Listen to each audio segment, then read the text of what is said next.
Recording? It's repeating it. It's repeating it. Talking. Test. Looks like we might be working. Are we recording? Yes, we are. Yeah, are we recording? Are we on the internet? Pull up the stream, or someone let us in the chat know. Okay, I could hear Kyle that time. Yeah. Are we coming through? Me? Check. Okay, good. I can hear. I just had Who to was restart laughing? Because OBS. it was just a cycle of laughing. All I just heard was Hashtag Lilac was guilty. Are we coming through? Someone. It's let me Kyle. know. Okay, it was Kyle. All right. Okay. Can someone in the chat verify? Real quick. Can before you we- hear us? Yeah, we can hear. I can hear. I've got the. Oh, perfect. Okay. Yeah. Awesome. Thanks for sticking with us. Sorry about that, guys. I am your humble dungeon master, DM Steel Axe, creator of Horsemen of the Apocalypse, and here we are on week number 2, episode 2 of our season 1 campaign, going through our 5th edition homebrew game. So we have 4 fantastic players who have gathered with us once again to jump into their characters and run through this world and tell a fantastic story. So let's go around the table and hear a little bit about you guys. Introduce yourselves and tell us about your character. All right, first up the bat. This is Kyle. I'm here in York, Pennsylvania, the tundra northeast of the states, freezing my balls off. All right, anyway, but I'm not here to talk about me. I'm here to talk about everyone's favorite halfling bard who I play, Billy Shenanigans, and we're on session 2, but still in day 1 of this epic quest as we venture forth into the world of Candoria to save humanity and everyone as we know it. And I play a bard who is the soul of the team, always down for some comic relief, a bit of a song, and maybe a quick lay if I could get it in there between, fighting. So, Billy Shenanigan here, reporting for duty. Ooh, you got a buddy in Philly. Hey! Oh, nice. Oh, that's Mike. That is our new web guy. Hey. Hey! I like Mike. I like Mike too. All right, Kyle, welcome to the table. Good guy. So, hey everybody, my name is Andrew. Friends call me Aging, and I'm here in rainy California. Oh my God, it's raining! Oh my God, for 4 days. Oh my God. It's so insane. And then the roads are completely terrible now because every driver now is just like everyone just looks up at the sky going, and just so terrible. But yes, we're doing fine. We're keeping dry. Gotta say, love my elf in real life subscriber friend, because I also am playing a wizard elf named Rin and Aran, who is hopefully trying to keep the party together with his spells and some, intellect, and hopefully pray to God that no one else leaps into lava next, time we get to the lava pits. I mean, we kind of went near some yesterday, but it didn't happen. So they must have learned. So yes. Nice. Per your usual guidance. Okay. Welcome to the table. I'm Dylan. I'm from Missoula, Montana, where I guarantee it's colder than Pennsylvania. But we're here. We're surviving. And I play everyone's favorite psychopathic human fighter, Chris Glaskin. Okay. All right, hey everyone. My name is Connor Tibbs. I'm over in Vancouver, Washington, and I am playing the half-orc ranger Urbra Dropper. Okay. Slayer of Dragons. All right, welcome to the table, you two. Any announcements anybody have before we start chugging on? The chat bot is still down. I think we're having some issues with the chat bot and with Twitch, so we're not able to do any of the mini games, and it's not going to be able to display your points. But we're still here. We're going to have a lot of fun. Connor, I think you had something you want to go over. Yeah, so last Wednesday, me and Kyle hosted our first PvP player v player tournament. We had 8 competitors, did I think 14 or 15 matchups, and it was intense. We played D&D for a good 5.5 hours. It's a lot. It was a lot. It was a lot of fun. We had some amazing players, and one of our developers, known as Spaz, came out victorious. Of course he did. Well, he also had a somewhat broken day. Yeah. With, I mean, there's him. yeah. AJ Stacking has AC some. mods. Shame, Yeah, shame. sure. This was only a test run. We are planning to have more PvPs in the future. If you guys are interested, you can find all that information on our website on how to apply. And as far as I know, Kyle and me are going to continue to run it, and maybe once a month. Depends on how many people apply. So if you're interested, let us know. Okay. Yep, we're taking applications for season 2 as well.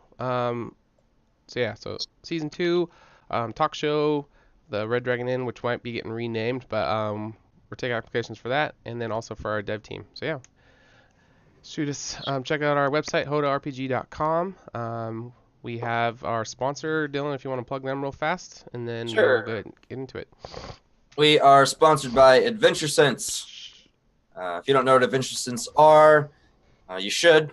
They are a sort of little startup company. Essentially, they make scent packets and scent containers for tabletop RPGs. They have everything from a welcoming inn to a vampire's crypt to a bloody battlefield.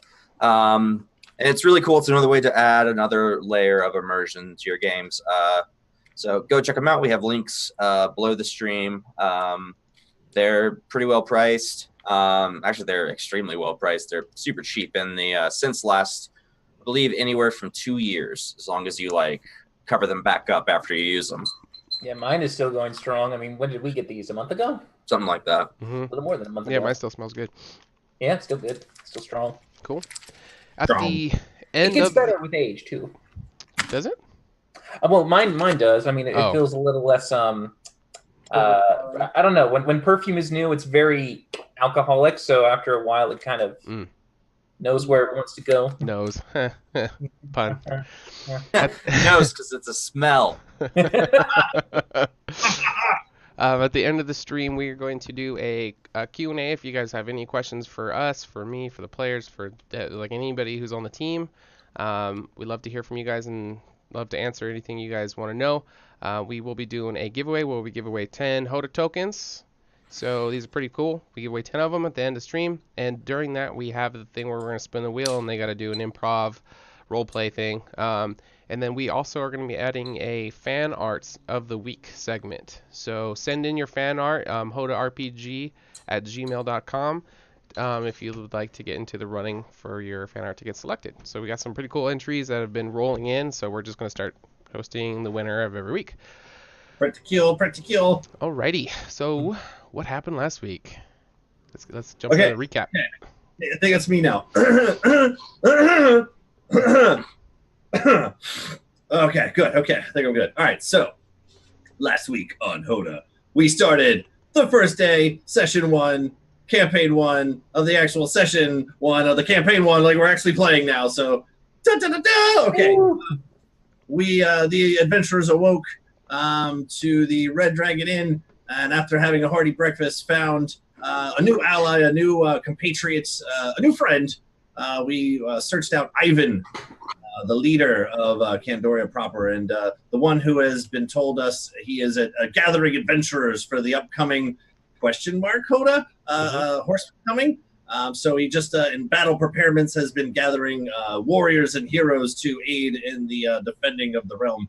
And when we went to go talk to him, he said that there was this really cool simulation of sorts to test our skills and battle wits against some other competing teams to see kind of get an assessment, if you will, of all the people that would be contributing to the battle fray. So after we talked to him for a little bit about, yeah, sure, we're going to join. We're going to, we're not doing anything else. Why not? Why not try to kill bad guys, sir? Ivan, in his endless wisdom and quick hijinks of his own, decided to put our bard into a rather quick predicament to have a mini performance. His family, as well as the people who worked in the manor, to which Finley and his allies, his friends, gathered in the kitchen, I believe, with everyone gathered around and sang a bit of a song. And it was kind of a toe stepper there, kind of a catchy ditty.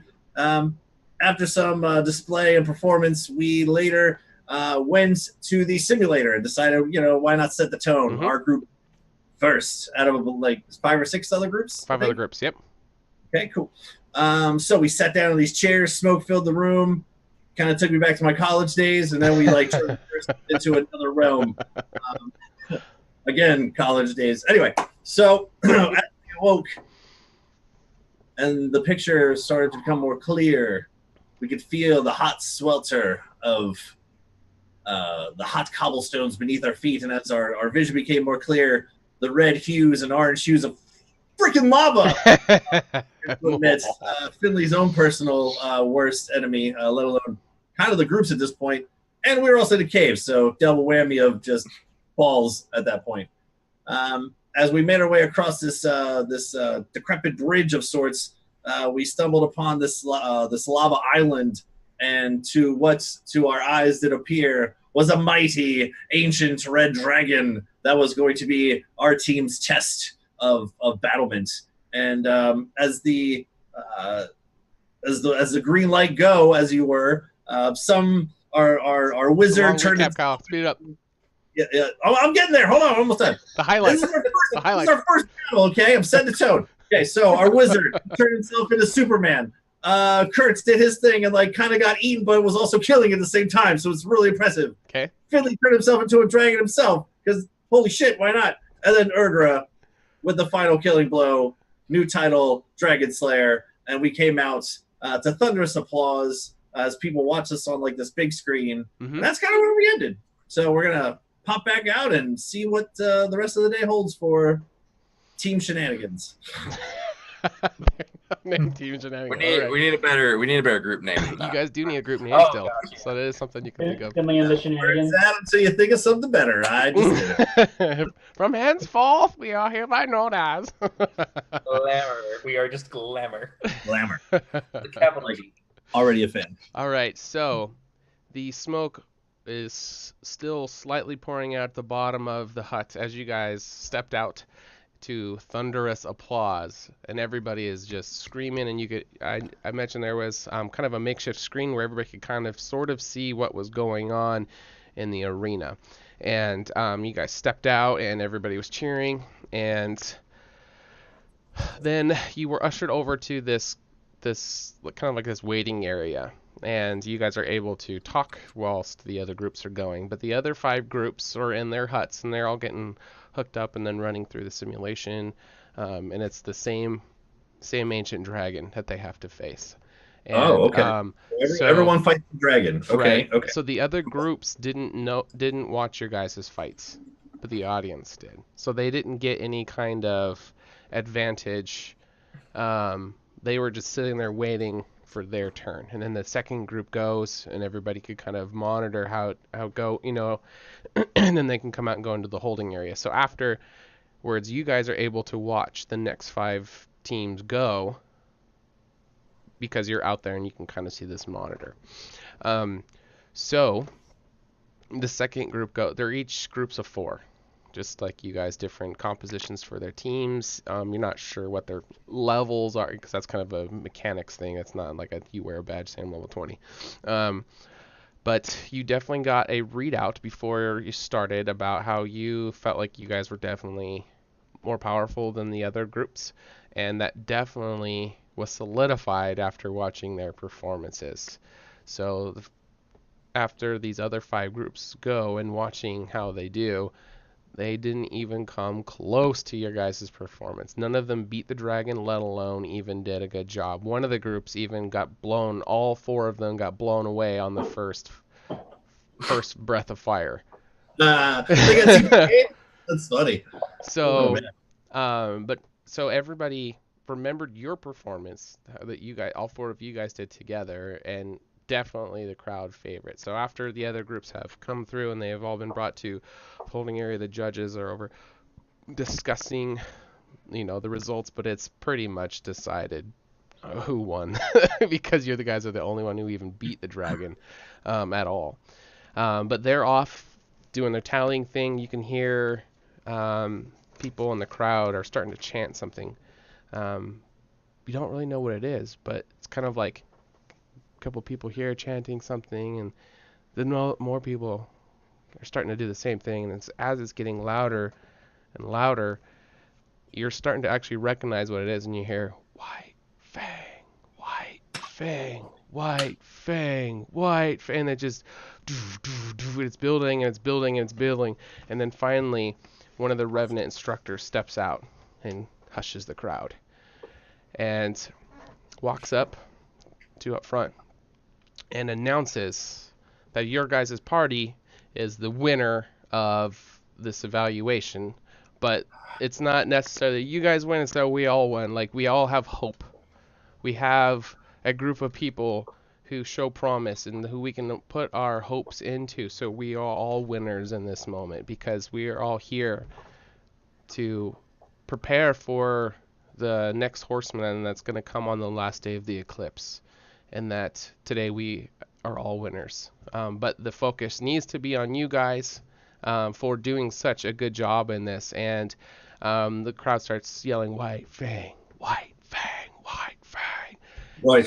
Kurt, you hear that? I think that's a pretty catchy name. I'm kind of liking it. They're talking about me, right? Like, that's, or is it like us? It's me, or is it us? No, it's me. Never mind. Pretty sure it's you. You turned into a giant white dragon. So, okay, right. Yeah. Team effort. I'm kind of salt and pepper here, so it's not me. Fair enough. Salt and pepper time. And you see somebody coming forward to present the prize, and you can see that they actually have 2 items of interest, and all 4 of you are brought forward on the stage, and as the crowd is chanting White Fang, and so he is going to turn to the party but say, White Fang, would you like to step forward and receive the prize for the team? Fucking A, right, I would, and I will kind of stand up a little straighter, and as I approach, I'll say, actually, you know what, Your Fairness, I'll look over at Urgra and be like, Finley Shenanigan puts on quite a show, but in the end, Urgra was the one who dealt the final blow. If anything, Urgra, you should do it. So Urgra will. Urgra, you should do it. Yeah, she will stiffen up and look uncomfortable, but she will awkwardly and stiffly just walk forward to stand next to Finley. Okay, so you're both up there, because they already brought Finley up there. But the first thing they're going to do, which I just added to your journal, Finley, and I will switch screens so you guys can all see it. They're going to put on something around your neck, and it is something that this Revenant magically has made. He's still in the process of channeling magic into it, and then he's going to droop it around your neck. And it is this white metallic chain, and it has this what resembles would be like a fang from the white dragon that you were simulating being. Now, you weren't actually the dragon, this was all just a simulation, but he has been pouring in some magical properties into this necklace, and it now it's cold to the touch, and if you look very closely, very, very small, you can kind of see magically little snow crystals are kind of floating around this fang. And he gave that, there's one for each of us, or No, just one? This was just something for you, for your... Yeah, so this was the first thing. And so he's going to put the necklace around your neck, Finley. And, Okay. And he says this is an honorary award that they're giving. This wasn't planned. This is something that the Revenant decided last minute to give you because of a crowd favorite performance. Does that make sense? So this was responsive to the crowd, and they're going to put it around your neck and going to say, so from henceforth, you guys are going to be accruing different adventuring nicknames as you go through. What you guys actually want to be called is completely up to you, but people are, as you gain renown, people are going to know you for these feats of whatever. So you're all going to be accruing these as you adventure through. Can Rin make an insight check to see if the guy just wanted to do that so we could get closer to the chest hair of the glamour bard, just a little closer? Sure. Yeah. Because Finley is Finley after all, and that man's got the charms. Yeah, hey man, it's your 20. We don't judge. You're just kind of caught up in the moment. You're really, really impressed with just how your team did, everybody loving you guys. You're super proud of your friend for how he did, but just the team, you know, it feels good to finally have, you guys have been, Dilly, we got a subscriber, thank you. Hey, You guys have been through the ringer. You've just been through shitty situation after shitty situation, and this is the first time where you guys are like coming ahead, and you guys are the victors, and you guys are feeling like things are going up in the direction. So you're more distracted for that. You don't really notice what's going on with that. Dilly, we got another follow. Hey, Dilly, awesome. Wait, Cool, another thanks, one? guys. Another one? A different one? Yeah, we Another got Psalm TV for this one too. Cool. We're Oh almost my to our gosh. goal. Woo. Our goal was to hit 200 before the end of January. We are Another one. so close to it. Just don't play yourself, all right? So, let's see where we're at. Okay, so they put the necklace around you, and you're going to officially be given your first adventuring nickname, which is White Fang. So, Love it. if somebody, as these renowned things happen, you are able to pull on these stories or these awards or these trophies or whatever you're getting. If someone is aware of this, it can help you in persuasion and stuff like that. But they had to have been there and involved. And for instance, with this White Fang, if somebody was here and witnessed this, you can use that White Fang story to get advantage on a persuasion check. That's awesome. But they had to have like been impressed with it. Otherwise, if they knew the moment and they like say you beat them, you know, like it would make it harder to persuade them. Does that make sense? So these renowned moments will alter the course of the game, but it's going to be very, very slight changes. It's not going to be major, but good moments to look forward to. So you got your first adventuring name, so that is the first prize. And then the second prize is for actually being able to defeat the dragon. They did not think anybody was going to be able to. They were still going to evaluate everyone's performance anyway, and give a ranking for establishing what jobs everybody was going to be doing when building the master plan for facing off to the fourth horseman. But since you guys are able to emerge victorious, they pull out this chest. It's a small chest, and it is dark wood, and it has golden edges, metal placard part pieces put on all over it, and you can tell this is really ornate and really expensive. Just the box alone, it definitely has a decent coinage price to it. And he starts to bring it up front, and is going to ask who's going to receive it for the party. Since Urgra's already there, she'll just step forward. Okay. And they are going to present the box to you, and they're going to do off this little speech about how impressive your feats were, and going to kind of recap the battle sequence of what you guys did and the events of the dragon and blah blah blah. You guys were all there. I'm not going to bore you with details, but they're going to go over it all, and they're going to present the chest, and in there they're going to say there is a kind of a divinely inspired treasure that has been acquired, that hopefully can help you guys on your journey. But it's not going to be open. It's just going to be presented as a closed box, and they're going to hold it out to you, Urgra. Yep, she'll take it and will not open it. Okay. She'll just give a very little nod and just walk back to the group. Okay. So you start walking back towards the group. Finley, you are still on stage. What do you want to do? Okay, so as we're getting our necklace on our chest and everything, Urgra starts to walk up. It's just the one necklace for you. Not everybody's getting just we. you. Oh, yeah, you. Yeah. Finley's going to turn out to the crowd, and since microphones haven't been invented yet, he's just going to act like he has one. Okay. He's just going to say, "Everyone, White Fang here. Everyone, you might know me as Finley Shenanigan, but today, on this day and forever, hence thereforth, be known as White Fang. Your safety and security and the perseverance of all mankind is in the well-capable hands of yours truly and friends, and you honor us on this day with your presence." And I will put my hand up to the sky, and I will do something stupid. Okay, so I have programmed illusion. Okay. Now it's a programmed illusion, which means I have to have a trigger for it, but I can just have the trigger be casting of the spell, I guess. Well, I mean, right? Can I just do that? Or you could just have it on loop. Yeah. You've got the Breakfast Club fist. That's your trigger. When the Yes. condition you specify occurs, the illusion springs. And so it could be said fist bump.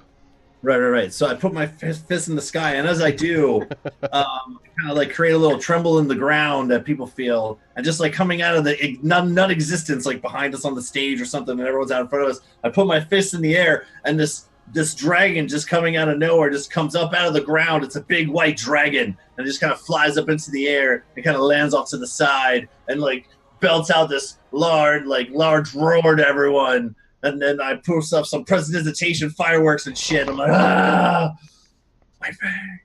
And then I'll make it disappear.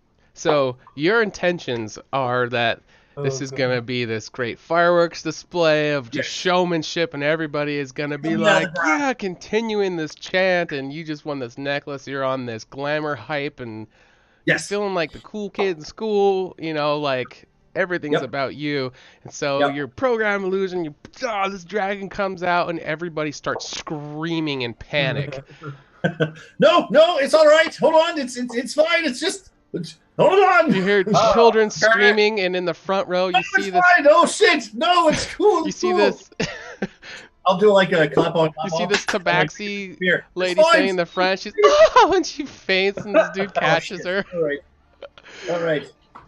Fiddling out. Turn it into a run off the stage. And the crowd is just murmuring, and people are hiding behind each other, and they're looking at each other like, "What is happening?" I will jump off the stage and join my friends and be like, that did not go right. I think it went brilliantly as you intended. It's just that you're very good at making something convincing. That's all. Oh, well, that's fair. That's fair props enough. to your skills. I'm very impressed, actually, Finley. If anything, now they think you can summon a dragon. Maybe I can. And I'll just wink at Kurtz. How are the other teams reacting to our victory? Do any of them look like they're going to try and shiv us in an alley? Ooh, good question. Roll for it. Not for the shank, but for the for what you think. Roll for shank. Roll for shiv. Roll an anti-shiv. Let me just Look see out. any bullshit. It is cutting off part of the box. So let me shift that over real quick. Oh, it should be 18. Okay. Oh, you had it on. Yeah. Advantage. Let's see, where is the... I'm gonna fix this real quick because it's bugging me.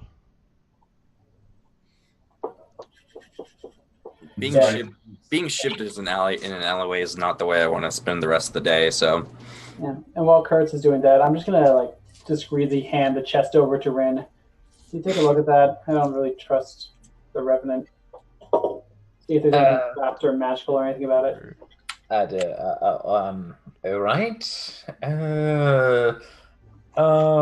I didn't have it prepared for. It'll take me some 10 minutes. 10 minutes. While you guys are doing that, Finley's gonna go over to the rest of the crowd and just kind of wake some people up and make sure people are okay. Be like, "Oh, I'm so sorry. That did not go as I had expected. I'm sorry. Are you all right?" And then I'll just do that while you guys are playing with your box. I'll be back. I'll be back in a minute, boys and girl. Madam. What What is the proper title for a female orc? Lady Erdra. Ooh, that is a good question. Dragon I killer. don't think there is one. What's your pronoun that you have your choice? Her, but Okay. Ergra. He done fucked up Ergra.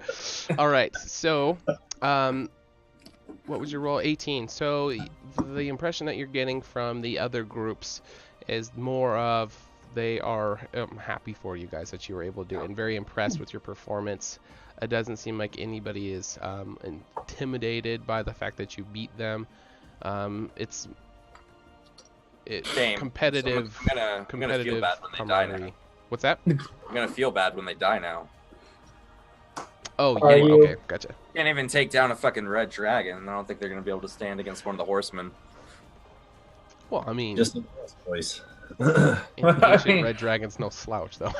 I mean, yeah, but this is, a apocalypse embodied. It's true. True.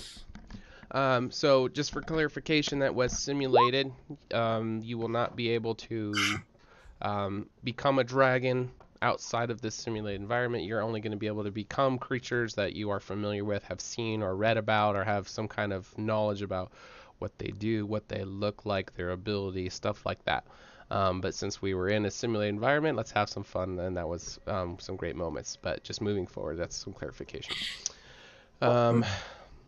All right, Finley walked around to help fans. Cool. Yeah, so people are coming up asking for autographs and stuff like that, and Ivan is there, and he is kind of off to the side, and he's waiting for you guys to kind of wrap up your fanfare thing. There's no sense of like urgency, but you can kind of tell he is watching you guys, and you got the kind of impression that he is wanting to speak with you guys, but he's not like, there's no look of urgency. He's just kind of watching.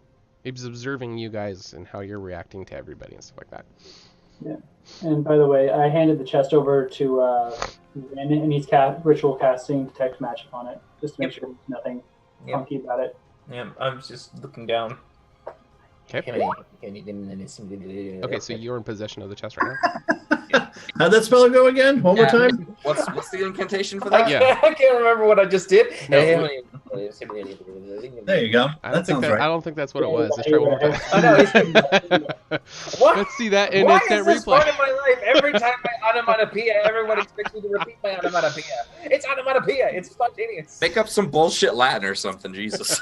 All right, so you It's have just- this chest in front of you, and you're doing your magical spell, and you can definitely detect there is magical properties to the item that is within inside the chest. The chest itself just seems to be a fancy box, an expensive fancy box, but the item inside of it, and you are getting for the first time a true representation of divinity.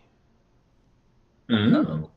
So there's divinity influences that you have come into contact, but since the goddesses themselves, and since Alundra, there hasn't been that you have come into contact like 100% pure divinity essence that you have been in contact. It's always been a diluted version or something that's kind of been deteriorated over time, or a memory of it, but true 100% authentic divinity presence you are detecting from the inside of this. And this is going to do two things to you, Ren.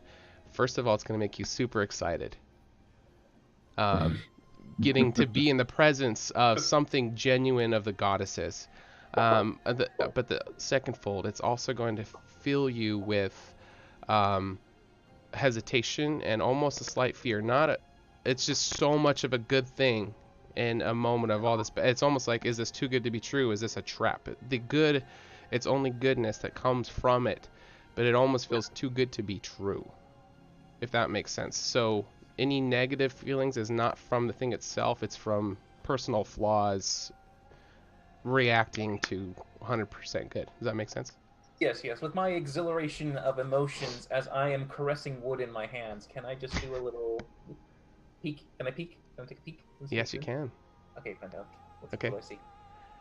You do a quick little boop, boop, and you notice a spherical blue object nestled in the center of these red silky drapes that are kind of sitting, that is the sphere is sitting on. It kind of has this glowing imbuedness inside of it, and it's about palm size. Okay. As I close it, I'm just gonna go. I'm gonna be like, it's just gonna look. We're Finley. I'm just gonna find him. Like Finley. Right, hold on. Right, I'll be right there. Hold on, and I'll help this. Finley now. Okay, I'll help this lady up that I was helping up. Be like, sorry, madam. Okay, bye. And I'll run back. Drop her. Just drop her back on the floor. Finley. I'll be right back. Finley. Oh God, Finley. What is so important, man? I have one of your balls. I have one of your balls in here. Your blue balls. You mentioned the blue balls. I have a blue ball. I will check my pants at the mention of that. Just No, your story, your treasure. No, not those balls. The other ball, the big ball, the one ball. The one ball to rule them And all. And I open up the chest for you to look inside to see a blue ball. It's Squirtle inside. It's your starter Pokemon. DM, does this remind me of a certain blue spherical ball I've seen before in my past in certain places that I've been looking? Okay, cool. And, and in that moment, I think you know what to do. You know what to do. Yeah. I will close the box up real quick. Like, Oh. Is this it? Is this the blue ball? we found one. There's more than one. What do you mean there's more than one? There's a whole shit ton of these, but for right now, A shit ton? How much is a shit ton? I will open it back up and look at it. And, It's science. That only works on me. What's Oh, a okay, shit that's ton? right. Science. How many's a shit ton, Finley? Finley, come on, tell me. Shit ton. How much? Just 50? 100? right now, like That's it. Finley's nipples are hard. The hair standing up on his arms and everything. Okay. Like his hair standing up. He's like, I can't believe it. This is. I'll open up one more time. This is really true. This is. I've been searching for so long just to hold one. This. Like just one, just like the babiest of little halfling tears. It doesn't go all the way down, but it just kind of balls up a little bit. Be like, If you wouldn't have said that, I was actually going to say a single tear rolls down your cheek. just like kind of hangs out there for a moment. Be like, And you suck it back in. get Hurts back in all. there, tear. But it beat it up. Ugh. Hurts will just kind of lean. A shit ton is 264 gallons. All right, well, maybe that's quite that much, but I did not the expect that level- answer. On the equivalent, this is amazing. I can't believe I'm actually holding one. This is just when you hear so much about something and you believe it to be true, and then you search for it for so long, and then it's just myths and fairy tales, and then you actually hold one after so long, and it's real. What is it? What does it do? So I'll close it back up again. So I am going to... Maybe this isn't the best place to be discussing this. I'm No, gonna hold it on screen fuck so no, it's everybody not. Who has somewhere what that they this look could like. be secure and private and locked away? I do. So this is on the stream. It's pulled up. I shared it with the with Finley. It's in your journals, so you can actually see and control it. Yes, But Finley, I have a bag, a bottomless bag. Don't you have a bag of miniature holding that you could stuff it in, Finley? I don't think it's gonna fit in there, will it? Hmm. I don't think so. That's what she said, but try anyway. I spin will on it. try anyway. I will open up my little bag of snuff. I will try to. Nope, that's not gonna. Mm-mm. That was a good try though. I have a larger version of that. Do you want me to put it in there? Yeah, What's this process? I mean, I'm not going anywhere, Finley. I just want to hold it for just about a moment or hold on. Well, that's fine, I suppose. While they're freaking out over the ball, because I have no idea what it is and why it matters, I'm just going to go over to Ivan. Okay. All right. You see that every time you guys have seen him, he normally has kind of a grayish wolf. That's part of the cloak. This time he has one that's more of a tannish light brown, which is weird, but doesn't call that much attention. Every time you've seen him, he's had this gray one on, but now it's a brown one. Just fun fact, maybe something, may not be, but just a thing. And he is going to kind of go up to you, and you can hear him snort. And he's, well done. That was a very impressive display. Thank you. Yes, you never mentioned that you knew how to conjure a dragon before, or that anyone knew how to make one of those. How were you able to do that? Ivan? Oh, I thought you were talking to Finley. Okay, that makes sense. Okay. Okay. I was like, wait, what? Okay, we're good. So this is a project that we have been relentlessly working on.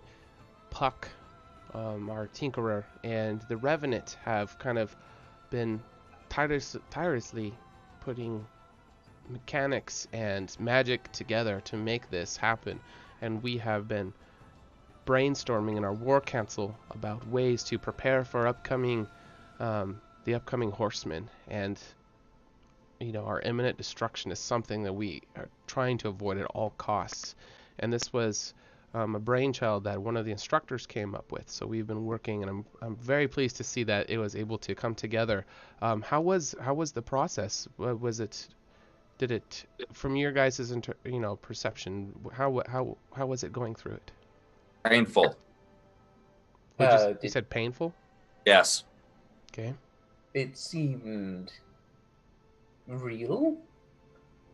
I didn't feel as hesitant about it. I suppose it didn't seem as dangerous to me, but though I was very confident. I mean, the other three, I suppose, did it feel real to you, Ergra? You seemed to be in the distance, not wanting to approach it, despite you knowing it was illusion.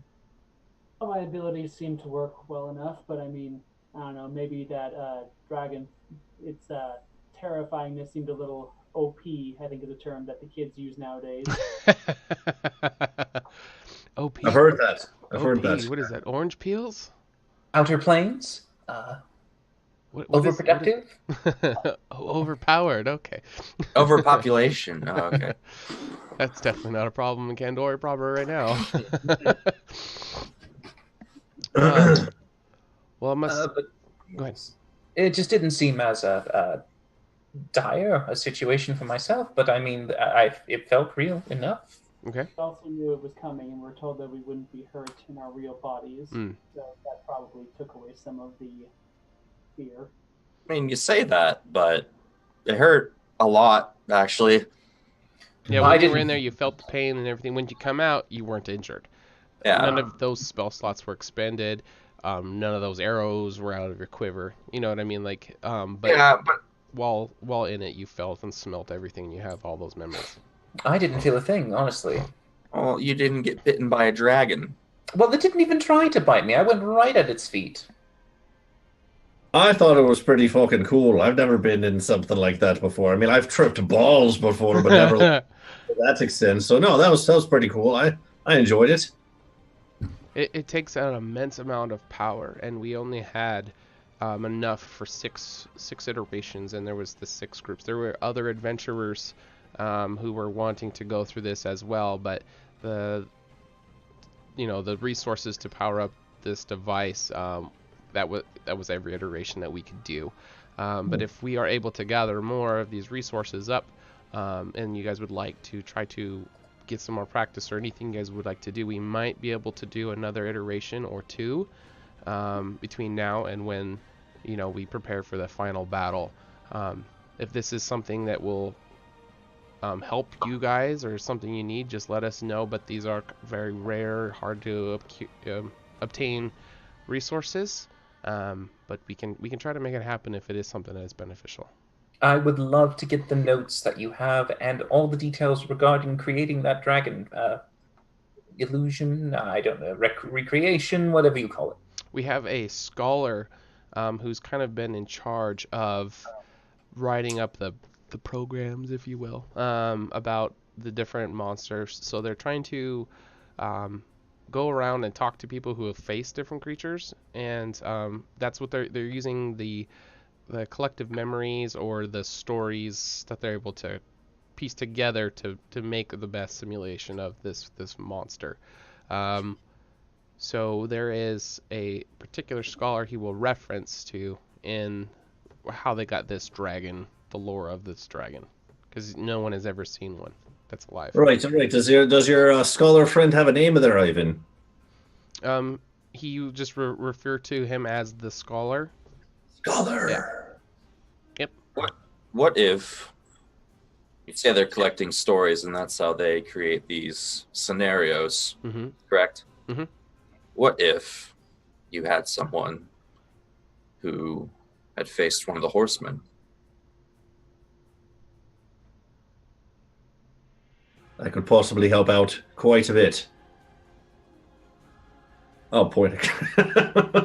You'll just kind of see this distant look on Ivan's face. And he doesn't seem to have... He's still following you on this train of thought, but You can kind of see a little bit of fear behind these old eyes, behind these wrinkles that he carries on his face. These old eyes. Sorry.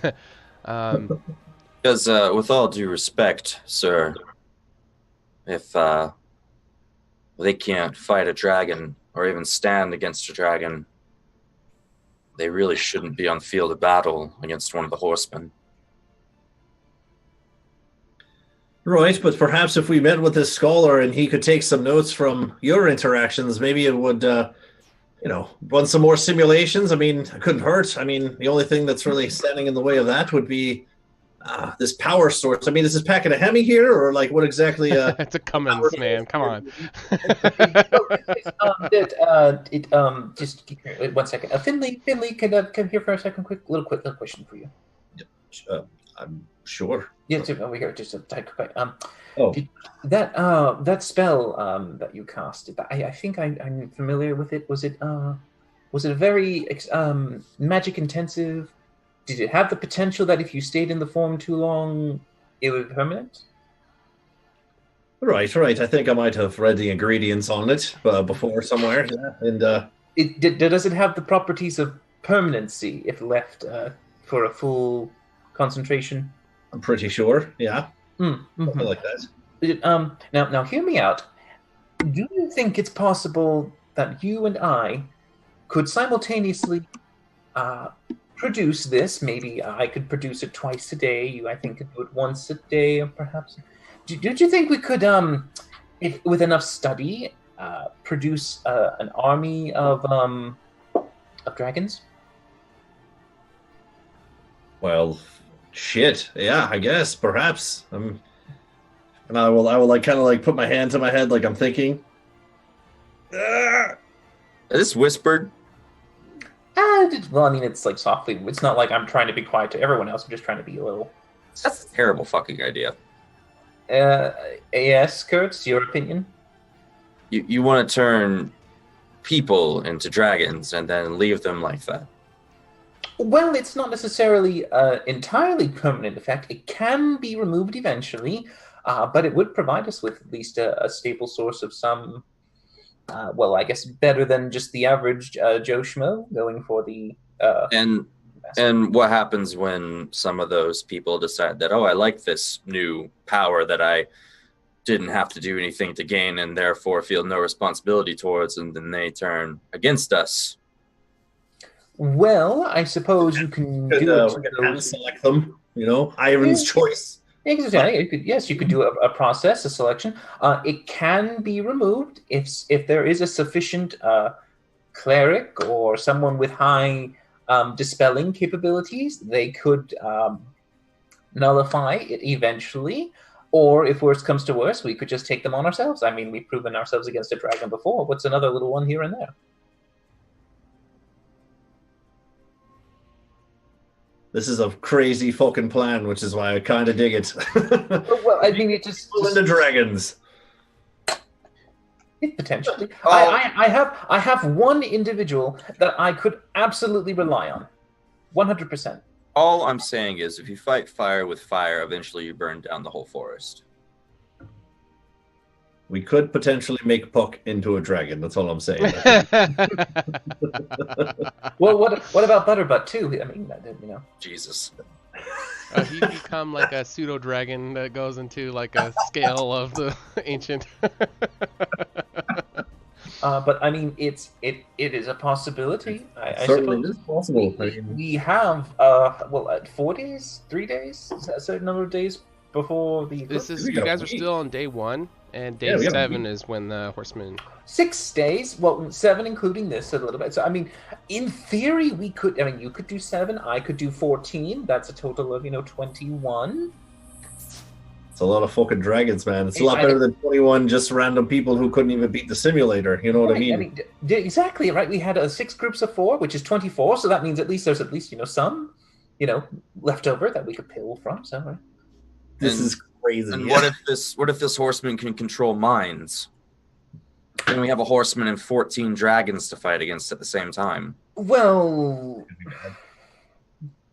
can they? I don't recall them doing that before. Horseman has completely unique powers that we are unable to predict until they use them. Well, I can only guarantee one person to not fall under that, and that will be myself. I cannot guarantee it for the rest. What do you mean you can't fall to their powers? What are you referring to? Can you move your microphone a little closer, Connor? I can remove my conscience from the realm of detection, outside the realm of influence. That makes no sense, but... Your mic is now muted. We can't hear anything. Yes. No, nothing. That's like... Oh, wait. Say something. Test. Yes. It's really quiet, but like I can hear you. that's like a last case scenario. No, it ruined it again. Whatever you did. We can't hear you anymore. I'll just nod when you're coming through. You guys can keep talking. I heard that. I there we heard go. that. Just yell. Yeah, just talk loud to activate it. Okay. Son of a bitch! But yes. No, I can make my mind blank. It's called a Finley spell. I've heard of it before. Cast it on myself all the time. Just right out of there. Listen, I'm not all that opposed to it, to be quite honest with you. I mean, I see both sides of the coin here. I mean, having some dragons on our side to fight a horseman, not so bad. But again, having some horsemen with some dragons on his side, that's not the best case scenario for victory either. A lot to weigh in on that. But I was just saying, maybe we propose this to Ivan? he's right here. Well, I don't know if you heard any of that. No, you kind of pulled to the side, Right, so exactly. I was giving you the Yeah, respect if he doesn't. So- he didn't hear so- any of So should we share the plan with Ivan? The run by?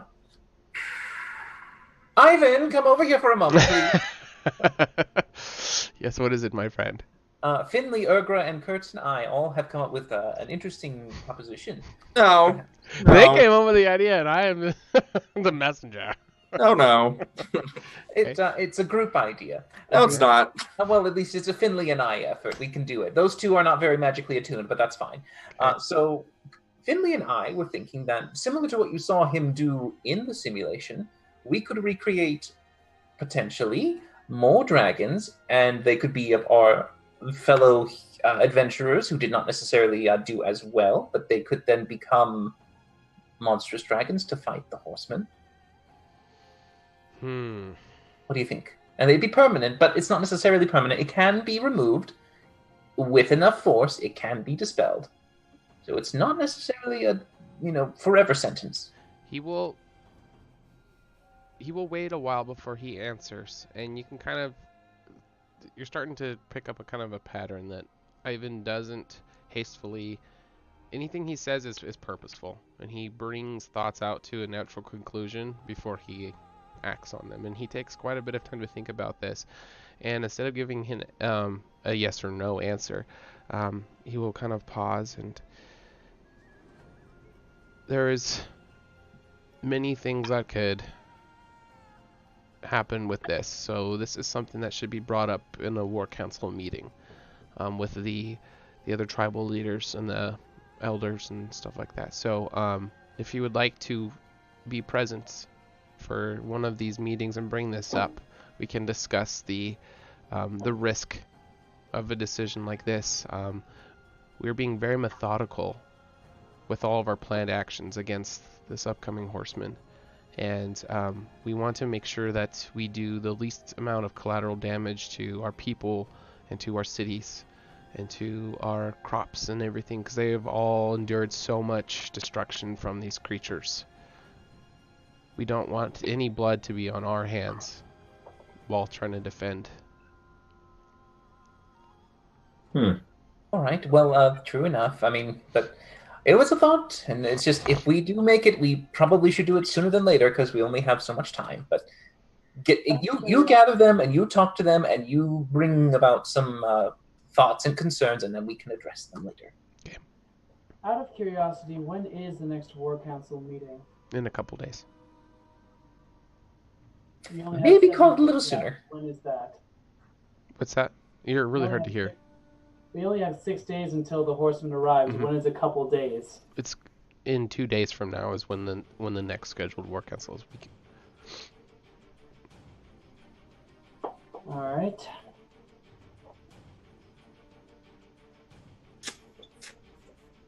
All right. So in the meantime, our options are to drink as much as possible and wait for our inevitable death. That's Help a this- valid thing to do. Yeah, I mean, find this scholar and help him, or run away. But we could also, if it's possible, look for that resource that allows them to do these simulations. So we could possibly do a few more of them. Right. Ivan, this fuel source here for the illusion. Oh no, is he frozen? Because I see this face of just. Ugh. Yeah, he froze. The illusion. Ivan, what is this fuel source that you've been so vague about? The exact details I'm not sure, but I'm sure Puck or some of the Revenant or they know what it is. But I don't know what this resource is. I just know that we only had a limited amount of it.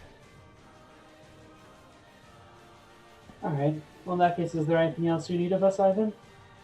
No, that's it. I just wanted to congratulate you guys. You did a fantastic job, and I'll send word when the next war council convenes, and you will be invited to join.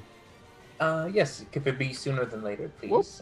Our screens got messed up. We are about at the 1 hour mark, so we'll go ahead and go on our first break, and hopefully by the time we come back, Kyle will have returned. Thanks for sticking with us. We'll be back in a few minutes.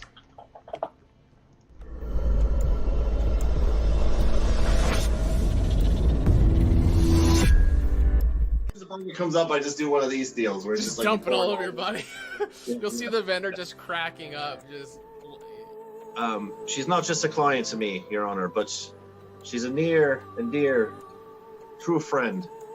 And I don't have really any spells left, so I'm just gonna start going. I'm gonna use Prestidigitation to just keep blowing. You got like little joints that they just suck into or something, and they slide in with friction. Or if there's maybe like I can make you some cream fin that you can dip your tongue in it. You'll be fine. second bear. He's fine. He's like, I don't care about the shit. No disadvantage to this magic bullcrap. Missiles again. You have to breathe. You can try using one. That's not a good idea. I'm actually gonna reach out and pull out the divinity symbol from my shirt and just sort of like, this is an unholy place. Yep. This is the epitome of handling an animal. You're free falling. That's what. Your heart can heal if you just let it. So, okay, how are we gonna work this here? A fair price for a fair bargain of such rare and majestic items. Wouldn't you? What's your total damage? 25 total. Woo! That's a big hit, dude. That is an eyeball piercer. Shit. And then grab onto the wings and try to glide it into the ground. Yes. Okay. She'll slam her staff into the ground and she'll say, Caldivar, then I order you to arrest Cain in the name of the High Temple, and we will end all of session 0. So good job, guys. Well played.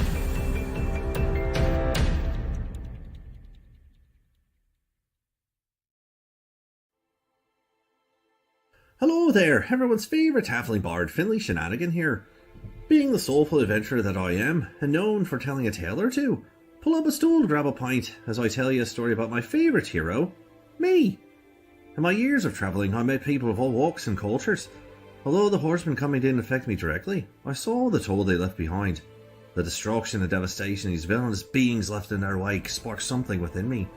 How was I, Finley Shenanigan, to become the greatest, most legendary bard that Kandori had ever seen, if no one was around to behold my glory? More importantly, where is Alundra? When will she be back? And what will she be wearing? Hopefully something revealing. Anywho, setting on my journey, I shared my glamour with those who had never witnessed such pure, unadulterated excellence before. My legacy was to replace their despair and unite the people for the war yet to come. In the end of the day, everyone could be a hero. Everyone has a little adventure inside of them. And if you don't, would you like one? Salutations. I am Rin Anoran, historian of Candoria, renowned problem solver, an elf of esteemed conscience.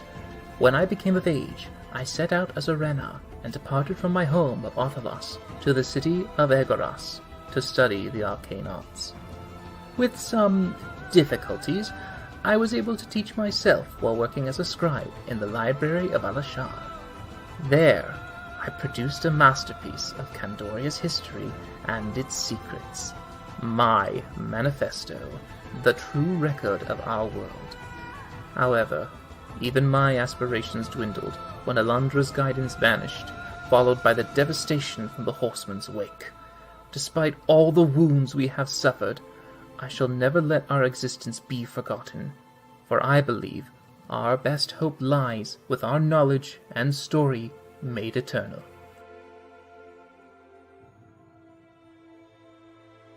My name is Kurt Glaskin, and I have lost everything that I've loved in this world. My daughters, my wife, my friends, all of them dead to the Horsemen. And now I have a chance to redeem myself, to protect my friends, to lead humanity into a new age of light and hope. Alundra abandoned us, the goddesses abandoned us, and left us with these monsters. And I want to take everything from them that they've taken from us. I live in a world of blood and hatred and violence, and so I will become that violence. I will be that hatred, and I will be exactly what we need. A sword against the darkness.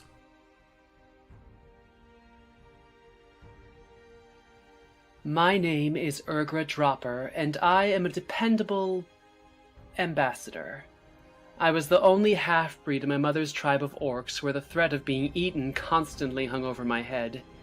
And yet, those were some of the happiest times of my life compared to my time with the Revenant. I was 12 when I first picked up a bow and started hunting, and I quickly found that people make the most interesting prey and often deserve an arrow in the head far more than most monsters. Magic and even the Three Sisters were always something weird and sinister to me.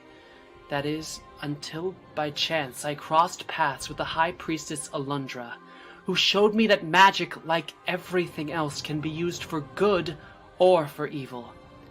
And that's what I'll keep on repeating to myself every time one of those stuck-up magical morons say something that makes me want to cut out their tongues.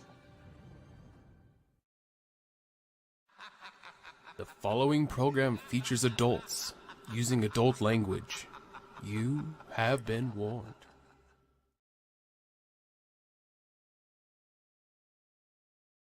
Dylan, are you doing it? Are you timing it? No. We are back, and Kyle has rejoined us. Yay! Yay! He lost power in his house, so but we have reconnected. All right, thanks for sticking with us, guys. Hope you enjoyed those little videos. So we left off with you guys asking about the power source, and he said to talk to Puck. And what do you guys want to do? Let's go talk to Puck. Oh, okay. Shall we? I mean... Yeah. I think we should also talk to the scholar fella and find out where he is and maybe ask him a couple questions. Absolutely, yes. But we can talk to Puck first. Sure. Okay. All right. Let's hit the Puck. Ivan, please convene sooner. We need to talk sooner. All right. Okay. Yeah, so he will start heading off to his manor, and he said he will send word for when the war council will convene. But he said it was not for 2 more days, so we'll see what happens with that. Lazy war council. So where are you guys wanting to go? To see Puck. Pucky Puck. Okay, so last you saw Puck, he was working in a booth that was kind of like connected to Dilly Dilly! Dilly Dilly! Just got a subscriber, thank you. Hey. Oh, I was like, what? He was connected to the Dilly Dilly? What's the Dilly Dilly? Yeah, he was connected to the Dilly Dilly. No, thank you for Did we subscribing. lose Puck to the Matrix? No, so that's the last place that you saw him, so that would be the area that you would head towards. Yeah, I mean, fuck it. Okay. Yeah. Okay, so when you get over to the booth that he was in, kind of like the control panel area for these different huts, you notice he's not in there anymore, but there is a very, very young human. He looks to be probably a wizard initiate in the Revenant program. You kind of see him shutting some stuff down and pulling some stuff out of a drawer and kind of messing with some things. But he's I recognize him. What's that? Do I recognize him? Personally, no. But Okay. you do recognize him as 100%. He looks like an initiative. Okay. All right, so he might not know me then. You. Yes? Oh, hello. Oh, you guys did a great job. I Thank loved you. watching you. Thank you. White Fang in the house. Hello, how Can are I you? have your autograph? If that's not, Fuck if yeah, that's of okay course to you can. ask. Yeah, no, no. And he will look around. There's nothing to sign, so he'll just kind of like hold his arm out and. Yeah, fine. Yeah, all right. Young man, we're looking for Puck. Do you know where we can find him? And he'll just kind of like completely ignore you. He's just like, completely entranced with the fact he's getting a I signature. palm his entire head and turn towards me. And you'll kind of Where's see like all the joy just sap from him. I don't know. I haven't seen him. Please don't hurt me. Are you the scholar? The scholar? Oh heavens no! I'm just a lowly initiate. I've been instructed to kind of shut this down. That's all I've been doing. Do you know where the scholar is? Do you know his name? He looks like. Yeah, I've seen him before. He does something with the mechanism. I'm so sorry. I wish I could tell you more. Are you still holding on to his head? Boy. You wish you could tell us more, or you're not going to tell us more? How old is this I guy? can't tell. He's a younger kid, teens. Oh Jesus! My time to shine, boys. Wait, what are you saying there, Kurt? So, just going to put a hand on his shoulder, like, so you're going to tell us where to find him, what he looks like, everything you know. Do I make myself clear? Yes, sir. Okay. Now let's start with the first thing. What's his name? His proper name I don't know. Are you doing intimidation? Yeah, I might as well. Okay. Yes. Kurt, the forever vinegar catches more flies technique. Admiral 4. Go with the Heart of Darkness, and then in there.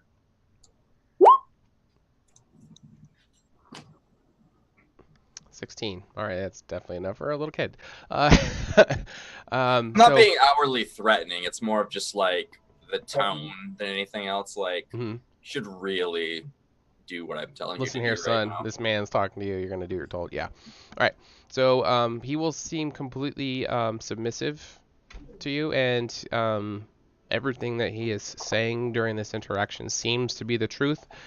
He's not terrified, but he definitely is acknowledging your dominance and does not want to upset you.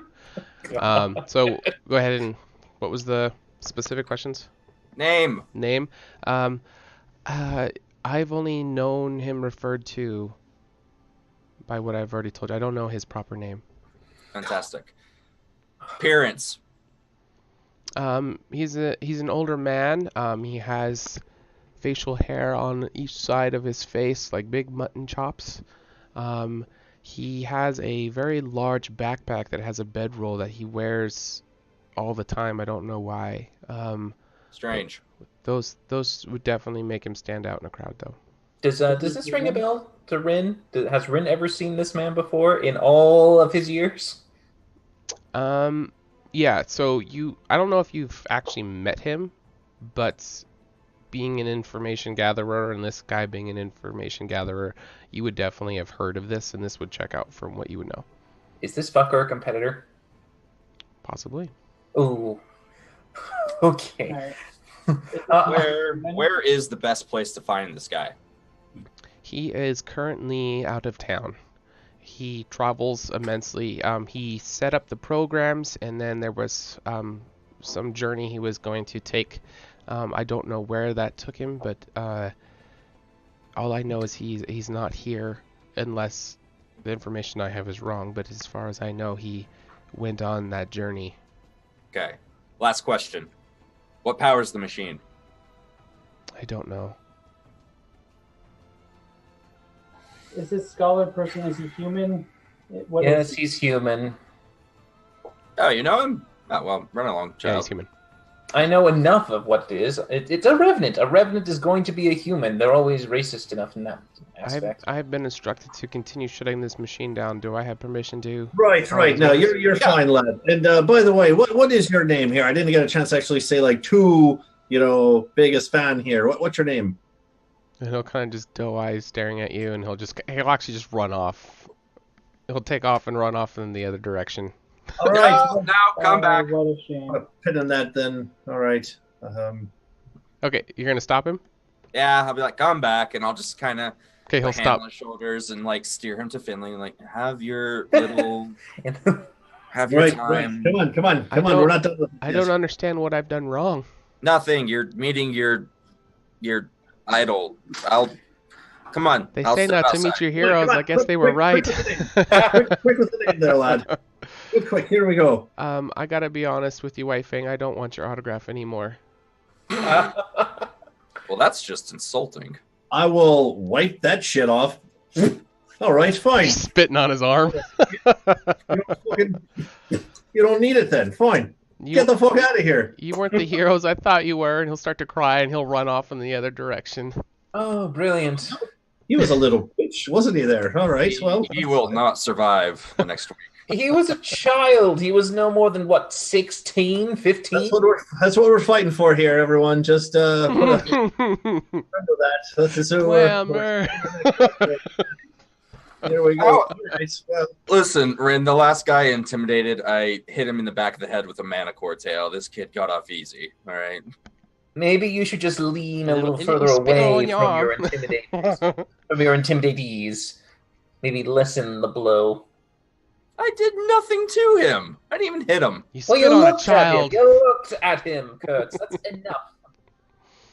All right. While all this is happening, Urga's going to walk outside and start can she do a survival check to try and track Puck's little halfling feet? Or is he goblin? Goblin or halfling? I forget. He's just a human. He's a gnome, isn't he? He's a gnome, yeah. Gnome! That's what it is. That's okay. Yeah. You should have gnome that. Pun.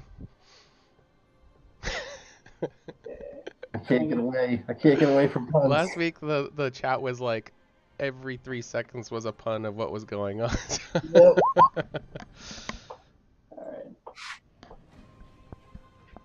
So 22 survival to try and find Puck's tracks. Actually, the area that you guys were in was in a clearing in the grass. So you do your very best to kind of try to find any kind of tracks that would have been his, but because it was on the grass and not like, say, dirt, which leaves very obvious imprints, you are not able to use footprints to track which direction he went.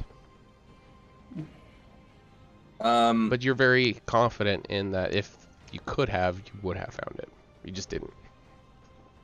The Revenant have like a base within the city? Oh wait, he's on a trip. Yeah. Fuck. I was gonna say we could go there and ask, but if the guy's not in town. I don't think we're going to find the scholar until he comes back, everyone. Well, I mean, there is a way I could potentially get to him. It's possible. I'd prefer with some more certainty, with maybe perhaps something that belonged to him, or a better description. A name would be better, some form of familiarity. Excuse me. If I could just have that, I'd be able to get us there. I suppose we could interrogate someone other than a child. Yes, I mean, let's find someone who has some authority. Can I see a revenant of higher standing? Yeah. There are still some higher ranking revenant. Do I see the one with the lemur? What's that? Do I see the one with the lemur? No, he's not here. God damn it! He did leave earlier. Yep. Damn bastard. All right, so I'll look for the oldest looking one. Okay. Yep. You can see him off in the distance, and he's in front of a group of younger wizards, and they have these little notebooks out, and he is saying things to them, and they are writing it down and kind of like in cadence saying like maybe some spell names or something. You're not quite sure because you're not close enough to pick up all the articulation of what they're saying. Okay. Urgra, do you think you should take this? All right, what exactly do you want to know, Ren? We need to know who the scholar is, his name, where he last was, anything that he might have, a personal object of his, something, anything like that.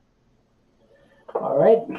And she'll walk up to circle time, and she will just, get in. She'll just get behind in the direct line of view of the older gentleman and just raise her hand.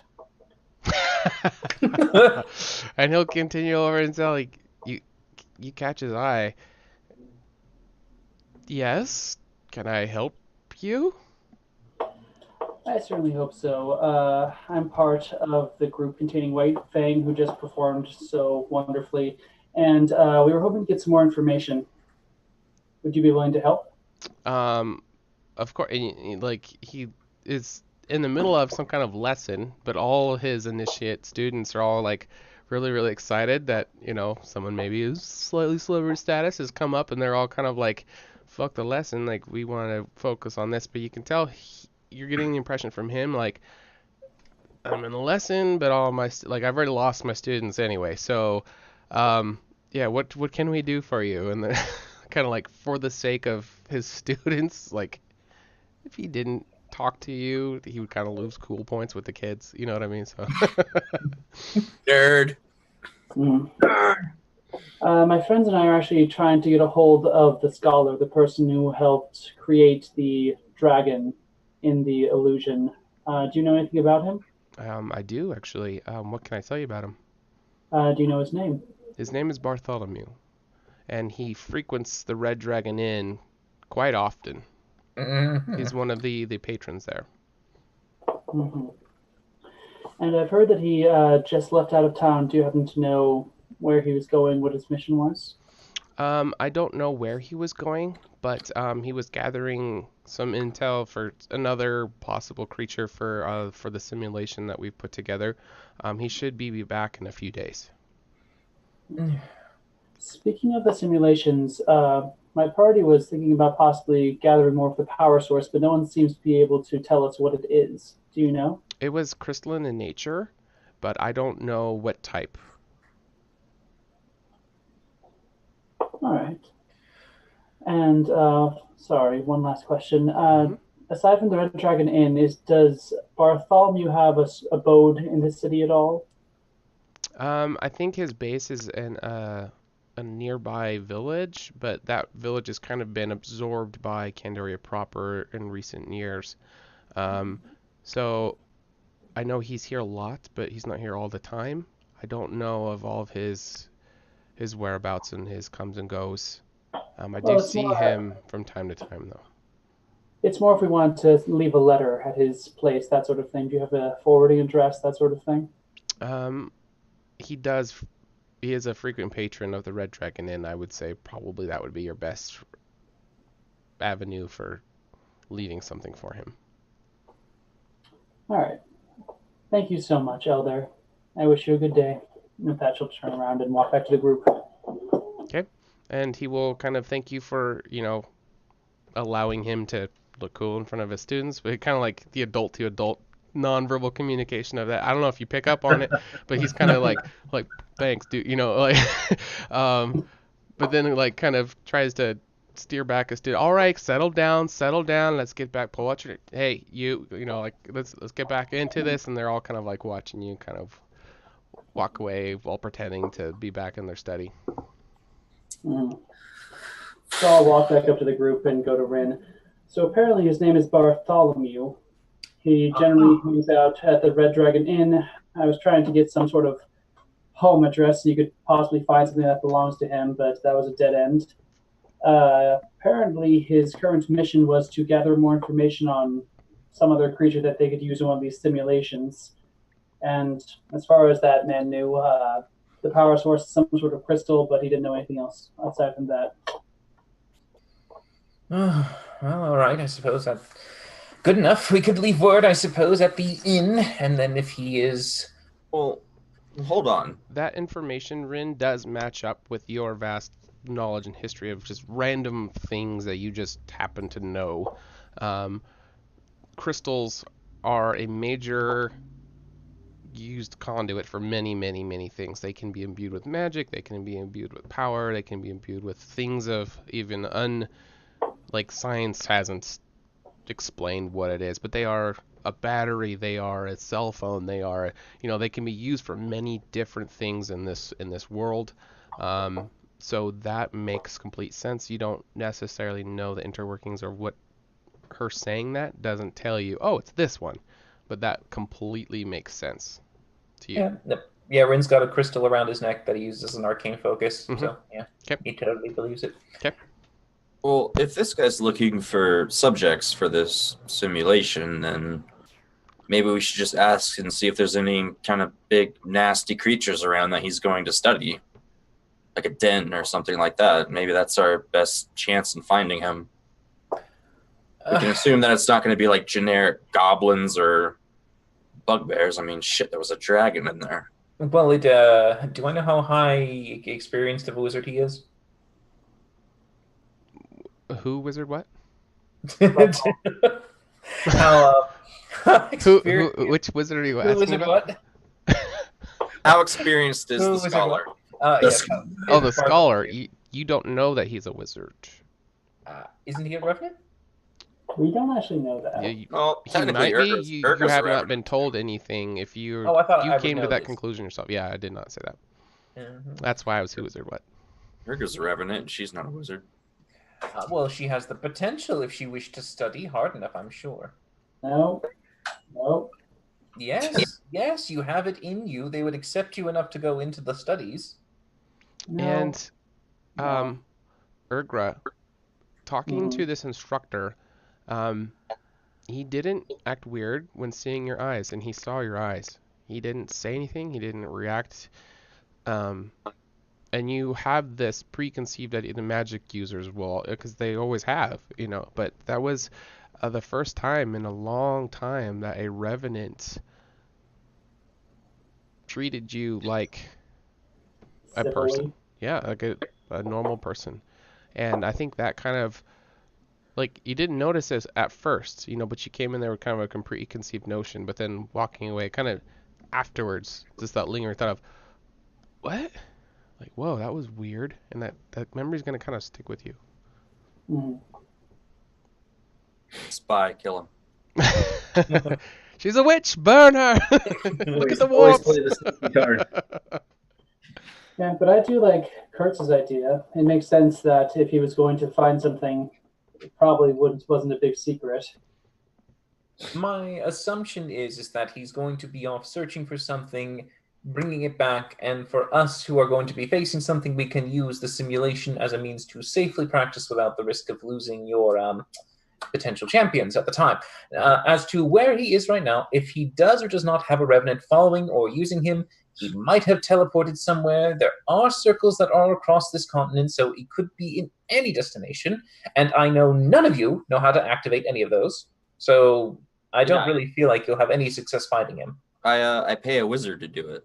Oh, yes. That's how I activate them. Clarification, what is it that you're talking about? Oh, finding him. No, the other thing. Teleportation circles? Mm-hmm.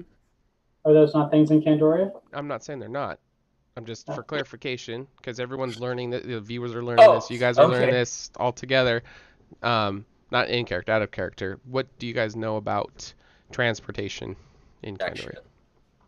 It's conjuration magic, usually in a circle. You activate it, you can retrace the runes, and then you can go to a one that you have memorized to the locations, and that's basically it. Okay, so traditionally that's how those work.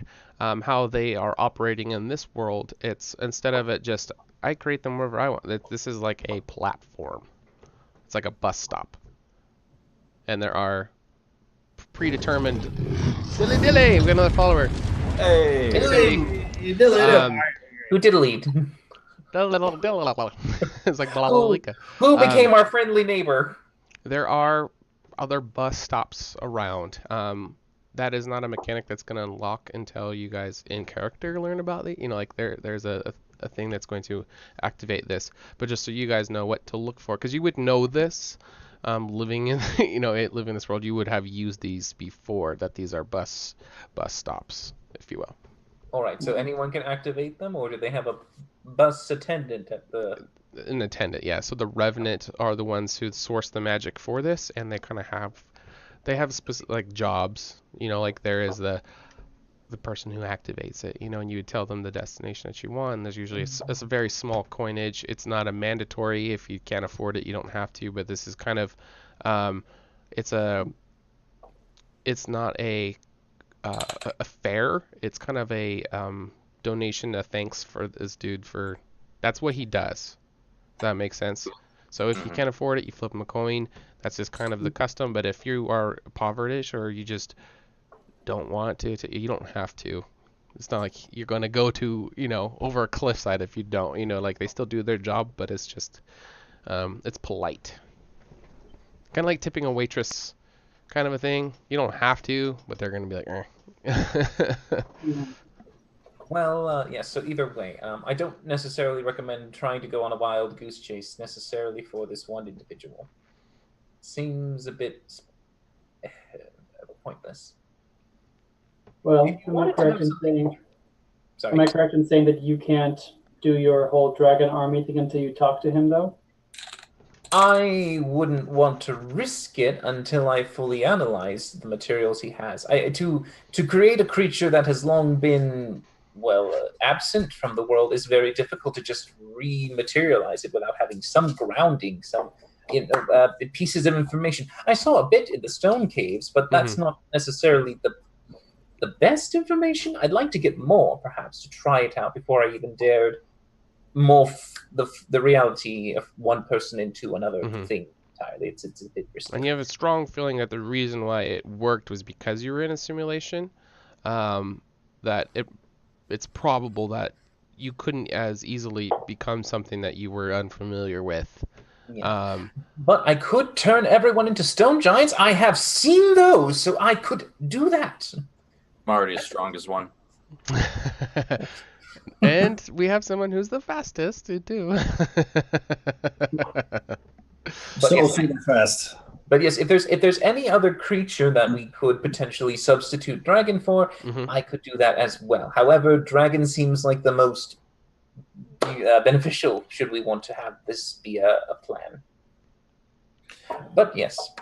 But if we don't mind, sometime later tomorrow, I do want to have time to build a snowman. So you don't mind if I do that, yes? What? I just need to build a snowman real quick. It takes me no time at all. It's not like summer. It doesn't matter. It's just me doing this. It's nothing. It's my own thing. It's wizardly. Don't worry about it, Kurtz. Oh, it's science. Okay. The power of science. If you want to watch, you can watch it. I'm just going to be making a replica of me. Whatever floats your boat, guy. I'm lost. Okay. Yeah. Nice, right. Hey, you just build your snowman there, Rin. It's your day, man. The amount of time Rin is like, I'm doing this. I'm like, what? It's like at least 8 or 9 now. You want a massage too? But it'll take me no time at all, really, and it'll create a duplicate me, which I think we could use at this time. I do have a duplicate me currently elsewhere with another buddy of mine, but I think we should probably amplify him a little bit better. So I figure I should recreate him. I'm sorry. What? Yeah, right. I'm with him on this one. I have a replica, a duplicate, another Rin. He's currently way over there somewhere. I don't know exactly, but he's off into the distance. So I'm going to recreate him a second time with a bit more oomph, make him a bit better, and then bring along my companion with me. You remember Archimedes? I brought him. I bring the owl up. Right. That one, that I actually know reference to what the fuck you're talking about. But what do you mean? There's more than one of you, or you're like triplets or something? I was an only child. I don't understand how this works. It's a duplicate. It's not a clone, but it's a second me. It's a copy. Why would we want more of you running around? I'm with her. Yeah, right. Why wouldn't you want more of me running around? I was immune to dragon fire. Don't you want a second person who's immune to dragon fire? But what if the other you kills you? He won't kill me. He's friendly to me. He's absolutely suicide or is it murder? We are. Dilly, we got another follower. Thank you. Hey, we are 100% compatible with each other. We are two peas in a pod. There's no qualm, no hatred to either one of us. So would that be incest or masturbation? Well, considering he's not a brother, but a duplicate, and the duplicate isn't real, it is illusion, it is more of like you playing with yourself in a fantasy that's just made slightly real. Right. I am going to go try and talk to Lilash because she owes me a favor. Ooh, okay. So Lilash, from last you heard, was taken away to swear herself in, but they also mentioned not just the swearing in, there's going to be a set of instruction that she must go through. And you would kind of actually know this, Kurtz, because of your relationship with, well, you know why. So instruction is actually kind of a like a boot camp, if you will, for priestess who are coming into it, and it's physically very, very hard, and they break you down mentally and spiritually and physically. They just break you down to nothing, and they make it very, very difficult, because that is the time when you are most susceptible for brainwashing or just instruction, teaching like a new way of, instilling in discipline and habits and memorizing prayers and all the things that they indoctrinate you into this. I'm making it sound negative. It's not necessarily negative, but I'm explaining it to a way that would make sense to Kurtz. So this is a bit of a process, and it's usually at an undisclosed location. It changes from time to time. There are sites that get used more frequently, but it's kind of like different basic trainings, if you will. So you are unsure where she's gone to, and this can take weeks to go through this process. And it's just about breaking her down and teaching her of everything, and you can fail this. Yeah. Like not be accepted, like not be make it through the wash. You don't have any doubts of her being able to make it through this. But it is a process that one must go through, and it is not a quick one, and it is not an easy one. Mm-hmm. So she's off for this instruction. You don't know if she's gone already, when she leaves, where she's going, but that is what you know about instruction through your... Yeah, because I told her that's how she would pay me for the whole fleece thing, was a favor. Shit. What's the problem, Coach? Well, Lilash owes me a favor, and she's actually in a far better position to fulfill that favor now, but she's probably not in town. I suppose I could go talk to the High Priestess, but... And they'll let you see her? We have history. From what I had seen at the courthouse, you didn't seem to be very buddy-buddy. It's not good history, but it's history. Well, is that enough to get you in? Possibly. Uh-huh. All right. Well, I mean, it's down to you and what you wish to do. If you wish for help, I'm sure Finley or I or Urgra could help if you ask it. While we're waiting on the rest of the day here, it seems that a lot of our plans here have a lot of, in a couple days, followed behind them and precursors here between trying to find the scholar. That seems to be a big one. Let's not put all our eggs in one basket and say that the war council just decides to get together because we asked them. So that's a couple days out. So in other words, what I'm saying here, we have other things we could do besides standing here in the open field as we could be going to do. And I believe there were some games involved in the day. I'd like to partake in some of the festivities here. Again, Kurtz mentioned it earlier. A little food, a little drink, a little merriment before we perhaps die wouldn't be the worst thing. So perhaps maybe we could meander on that way while we're trying to figure out our plans for the rest of the week here. Okay. Seems fair, I suppose. And I'm still trying to figure out what the hell you mean by other yous. So we're just going to into that conversation. Well, nope, you're good. You're good. You can see me do it, Finley. I will show you it. I will show you it in the mansion. When you go to the mansion, you'll be able to see it all.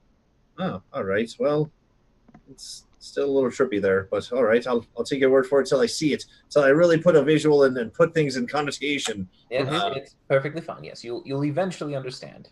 I just want to shoot something. Right. Well, we can go. I heard there. Who has the sheet? Wasn't there some sort of fun games we could play, shooting things and other things? Yeah, I believe Kurtz took down the poster. I don't know if he kept it. Yeah, sure. Why not? Sure, why not? Okay. You know that there was going to be arm wrestling. This was later in the day, but it is now, like, it took a while to go through that, so you're assuming that these booths are up and running now. There was arm wrestling, archery, 3-card Monty. There was a drinking competition, tarot card reading, test of strength, and the text kept getting smaller and smaller, so the last two you didn't have any details. Is something about strength and cunning. And as you start to make your way back towards, the festivities, as it were, you noticed a cart that had 2 dwarfs sitting in it with a large chest in the back. The dwarfs are gone, and so is the chest, but the cart still remains. You noticed a litter that was carrying a tabaxi person inside of it. You're assuming because there was tabaxi servants that were carrying it. You now see this litter is set down in an area in front of a business, and there's nobody tending to it.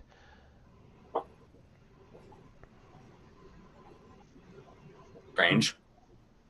What's strange, Kurtz? Well, you don't just leave your shit laying out in the middle of the road for anyone to run off with. Now, we saw all this happen. We saw these people just walk up, drop some shit off, and just walk away. No, you saw them before when you were heading there. I don't know if you guys remember it. Yeah. I do. Can we see what store the litter is in front of? It's a general store. Peek inside a window? Yeah. What role would that be? Well, what are you trying to find? Like, what are you looking for? I can just...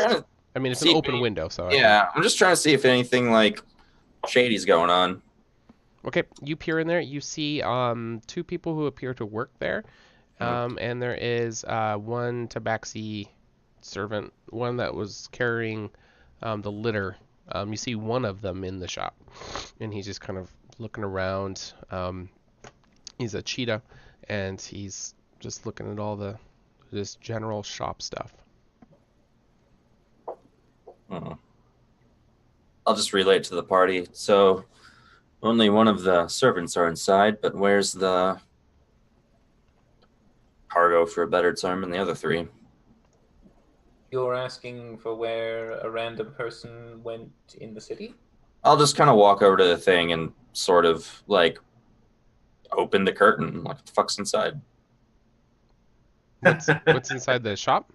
Inside the litter. The litter, yeah. Oh, okay. I'm sorry. I was looking at something. So it is it's from how it's looking, it's maybe for like a princess kind of a thing. Very big pillows, silky, satiny stuff. There's white and gold stuff everywhere that just kind of seems to symbolize, like importance. Like actual gold? Gold or gold colored. I mean, like you can have gold colored things that aren't necessarily gold. Are you going somewhere with that? It's weird for someone to like dump this in the mud without anyone keeping an eye on it, isn't it? Like, yes, that would seem strange. Yeah. What are you looking at in here, Kurt? So I'll kind of like hop up on his shoulder a little bit and like kind of peer behind the car. Oh, all right. Is this for us? Is this for me? This looks like it should be carrying me around. This is grabbing. Well, it's not necessarily yours, Finley. I don't think we can take that. Well, I mean, it's just lying here in the middle of the road. It's kind of like Finders Keepers, isn't it? Isn't that a game that anyone else plays? I mean, don't you just like lick it and you claim it? I'm going to lick the outside of it. I've been to halfling cultures, I've never heard of that. Yeah, I think that's a Tabaxi custom. Lick it and claim it. Right. You claim it. That's mine now. All right. Well, where are my people? Who's supposed to carry this thing? Start looking around. Hey. Rin is just going to quietly look down to himself, and he's going to snap 4 times. Just going to go, Jason, Sean, Robert, Hubert, and he's going to create 4 unseen servants. Okay. There we go. And then he's just going to quickly mutter, pick up the litter real quick for me. Just pick it up. And then out of nowhere, the litter is just going to... Just float. Okay. Oh, there we go. Oh, maybe licking it is what activates it. That's there you go. Just like get in. I mean, you guys are more than welcome to come in here. It comfortably seats 1. You could maybe fit 2 people in there. Are you just lounged out like what's her face in Titanic? Yeah, right. Rose, I think. Yeah. Yeah. All right. Well, subscriber. Never be afraid to lick strange and exciting things. Is the note he put. It should be fun. It's fine. They just whoever that obviously was not important enough to take with them. So now it's ours / mine, mostly mine, but ours, and I'm going to get in. Okay. All right. So you are seated on this floating litter. And it's super comfortable. Very, very high expense for the quality of, the Egyptian cotton, the high thread count and the silk. And This is nice. 3 people right here that like win simulators and stuff. This is great. And I'll just kind of did it. Okay. All right. Where are we off to now? I'm ready to get I'll lean over to Rin. So what is your plan with this? Oh, I was just going to let Finley ride it to get it out of his system. I do that a lot. I ride it to get it out of my system, and then I'm done. Are there any signs of a scuffle or something? Or is this just some random shit that doesn't have any further development? No, you look around and there doesn't seem to be any sort of traces of any kind of scuffle.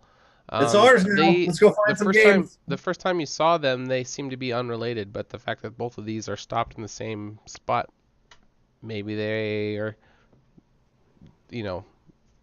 doing something together, but you don't know. Were you saying something, Okra?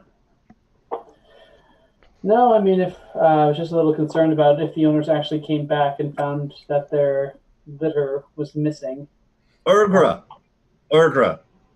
my dragon-slaying friend. Listen, we are the owners now. You're not putting it together here. It's ours now. We are the owners are here. How do I get this thing to go forward? Mush? Is that how you do it? Just chill on pillows. I'm just gonna walk into the general store and open the door. Okay. I am going to make the servants pretend to do an up and down motion as if they're walking, and then they start to go in a circle. Just around. There we go. Here we go. All right. They just do a circle. Right. Yeah, the curtains are drawn, so you don't necessarily see where you're going, Finley. You just feel movement. Perfect. Card throw redeemed by Finley, an inspiration point. There we go. Whoa. Wait, what? Got an inspiration point. From card thrower. Someone just bought you an inspiration point. You already have one, but once you spend that one, we will replace it. Because you can only have one on the screen at a time. Cool. Thank you. All right. So you're just going in circles, but you were unaware of that. You're just this thug life. And Kurtz, you're gonna go inside the shop? Yeah. Okay. So I'll go with him. Okay. So I'm just monitoring Finley on his ride. Okay. So right. You both go into the shop, and there is just 2, storekeepers who are there. But in front of you is this cheetah servant who is dressed fairly nice, and it is a female, and she is got her back towards you, and she's just kind of looking at the random items. But as you look around the shop, nothing really seems to. This isn't a specialty shop. This is, Tom's Hardware. Nails, planks, nothing. There's nothing magical. There's nothing even rare. It is literally just hooks and lures and just random stuff. So it's kind of weird that why would they come to this store if they were shop? Like, why wouldn't you just send a cert? You know, like, why is that? Yeah. It doesn't seem to add up. Can I do an insight on the shopkeepers to see if they're like nervous or as confused as I am? Oh, yeah. They're just excited for having customers in the store. You know, just having people. They're like, woo, someone to buy our common shit. All right. Well, Amazon has been bleeding them dry, man. Brick and mortar is not the way to go anymore. I'm just kidding. I feel like I'm missing something here, but I'm just gonna walk up to the cheetah and just be like, "Excuse me." Yes. How can I help you? Is that your litter out there? It is my mistress's litter. Yes. Interesting. And who is your mistress, if I may ask? Well, who are you? Chris Glaskin. Adventurer Chris Glaskin? Were you Yes. guys just you guys were with that just did the dragon thing? Yes. Oh, yes. Well, her name is Flo. What can I do for you? Well, madam, you know White Fang, right? Mm-hmm. Well, he seems to have taken a liking to your mistress's litter. Okay. And seeing as it was abandoned on the side of the street, just as a favor to you, maybe you might want to remind him that it belongs to someone. Oh, is he trying to steal it from my mistress? Well, I was kind of pointing out the window to the litter doing circles. Okay, she'll walk over to the window and see it going in circles, and you'll just see like this dumbfounded look, like, why is my mistress's litter floating in circles out in the square? And she'll just start to walk outside and, what is going on? Are we there yet? I mean, we've been walking here for a couple of minutes. You think we'd be there by now? Just hear it coming from inside the thing. It's just a joyride at the moment. You inside, get out of there at this moment. I will pull the curtain aside and be like, "Excuse me, can I help you?" I demand you get out of my mistress's litter. Who are you? I am no mistress, madam. I own this carriage. This is quite obviously not yours, and I will close the curtain back. As you're talking, it's still going in circles. Mush! Oh, there we go. Back to work. She will turn back to Kurtz and, do you know this man who's in here? Yeah, one Hardly second. a man. He looked like a small boy. One moment. Finley, Lilash is out here and she's naked. I can't. I have no control over this thing. Just come out quickly. She's getting away. It's your only chance. I will open the curtain and look and see if I see. I'll snatch him. Okay. So you pulling him out of it then? Yeah, I'll just snatch him. Okay. I'll be there. Yes, Thank you. yes, we're here. Thank you. Flo will be very disappointed to hear that you guys were messing with her carriage. Might I ask that we, however, set this thing back down and just forget this ever happened so I don't have to tell her? I'd love to, but why was this abandoned? Because we could have just as easily have run off with it. And it's kind of weird that something of this quality would just be cast in the mud on the side of the road. Flo is... Go ahead. Perhaps things are different in the Tabaxi, but in this area, really, if you leave something unguarded of value, there is a very good chance it will be taken. I licked it. I claimed it. It's mine now. So your mistress will have to come and lick it for herself if she wants it back. Well, I've never heard of this licking possession custom.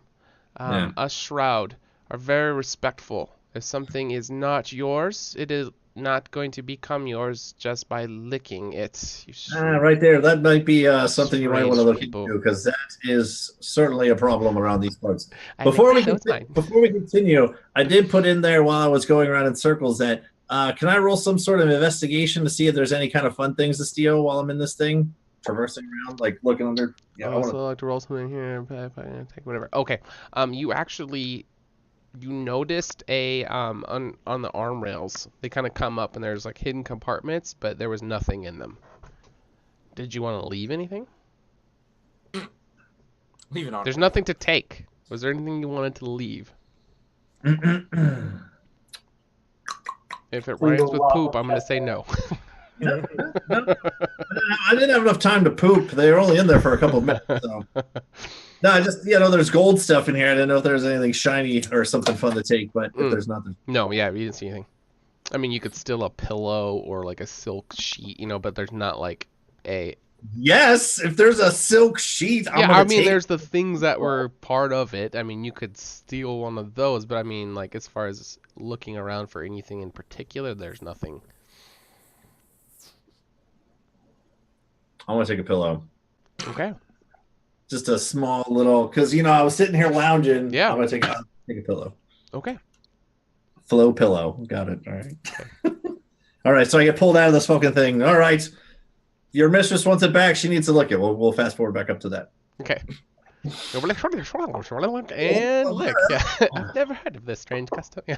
Yeah. There you go. Perfect. And we're back. And action.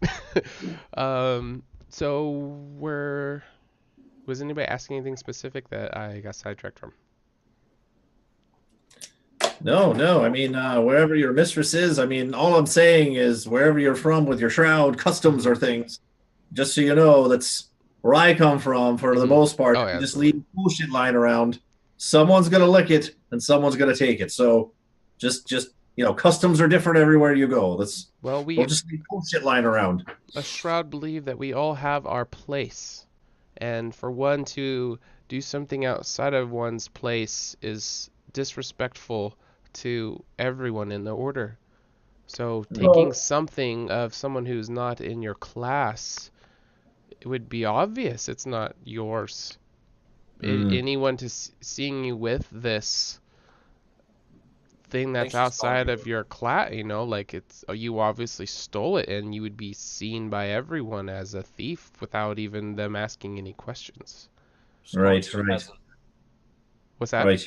Well, you're breaking my heart here, but anyway, that's fine. I guess you could have it back. It really wasn't feeling my style anyway. The colors are all off. There's a real weird feng shui in there, so it's fine. You can have it back, but just truth be told, just be mindful. I'm not the only one with sticky fingers or licky tongues here around here. So you care about your physical appearance. You maintain decent hygiene, and you try to be mostly clean, but you're also an adventurer and you're a dirty little halfling sometimes.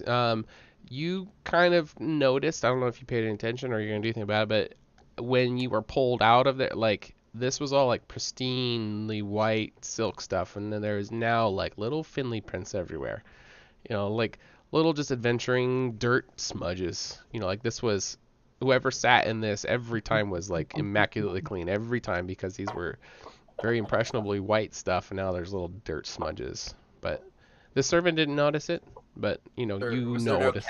Was there no cat hair? There was no cat hair, no. Oh, weird. Yeah. Nothing? It was very, very clean, but now it's not, and there's a pillow missing. Right. That's fine. Well, Finley was here. I need my own stamp. I think I'll get the gist. Anyway, well, that's fine. All right. Well, we are on our way anyway, so I guess we'll leave you to your litter here or whatever this is. But to her litter box. Yeah. So are you litter Barbara, box? Was that a joke? Did you just? That was kind of a joke. That was. Look at the rest of the group. Did anyone else hear that? Oh, I was thinking it the entire time they were using the word. Yes. The Fair other joke would be the litter of kittens, but we didn't go there. Let's not be racist. All right, well, let's find our way to these games that we keep talking about. I'll have them put the litter back down so that it's My mistress nice would and be gentle. very, very pleased. She is also an acclaimed warrior as well. He would not want word getting back to her that you were messing with her litter. Might I ask what is her pedigree? You can't just ask people that. Isn't pedigree with dogs, not cats? Well, in referring to Or is it her, cats too? well, it's and everyone can have a pedigree. I'm just yeah. Okay. They're cats. You're like asking like her position or like what? Well, basically associating not only her position but what type of tabaxi she is. Lion, tiger. Oh, that's what you're asking. Oh yeah, she is a cheetah as well. Oh, all right. So no cheetahs. Okay. So it must be very difficult to distinguish non-tabaxis into their ranking system, then I suppose here in Candoria, proper. Well, we realize that non-tabaxis are pretty ignorant to our customs. My mistress is gone, and I've been instructed to just stay nearby. I have nothing to do. If there's any questions you have about any of our customs, I would love to educate you and help you with your ignorance. Love that. I would Mouth absolutely hand over Rin's mouth. Yeah, right. Thank you. That's good. Okay, I'm just gonna hold up hands like, it sounds like every single word out of your mouth is something short of an insult. And I could have just let my friends here run off with your litter and fucked you over since you're a servant. So how about a thank you, and then we'll be on our merry way. You will see no facial express changes on her face, but she will say, "Thank you for leaving something that is not yours alone." I'm a bitch slapper. Not really, but One is glad to be of service. Out of curiosity, is your mistress here? You said she was a warrior. Is she here for the call to adventure? And you can tell, like, if you insist, she will answer this question. She did say she'll answer questions, but now this little, how the conversation has in recent changes, she's not wanting to be friends with you guys anymore. And she's not hiding it. She's definitely acting like a bitch, but from her perspective, she thinks you guys are being extremely disrespectful. Yeah. I pull Urgra's hand away. What was the question? Excuse you, Urgra. Now, please, thank you.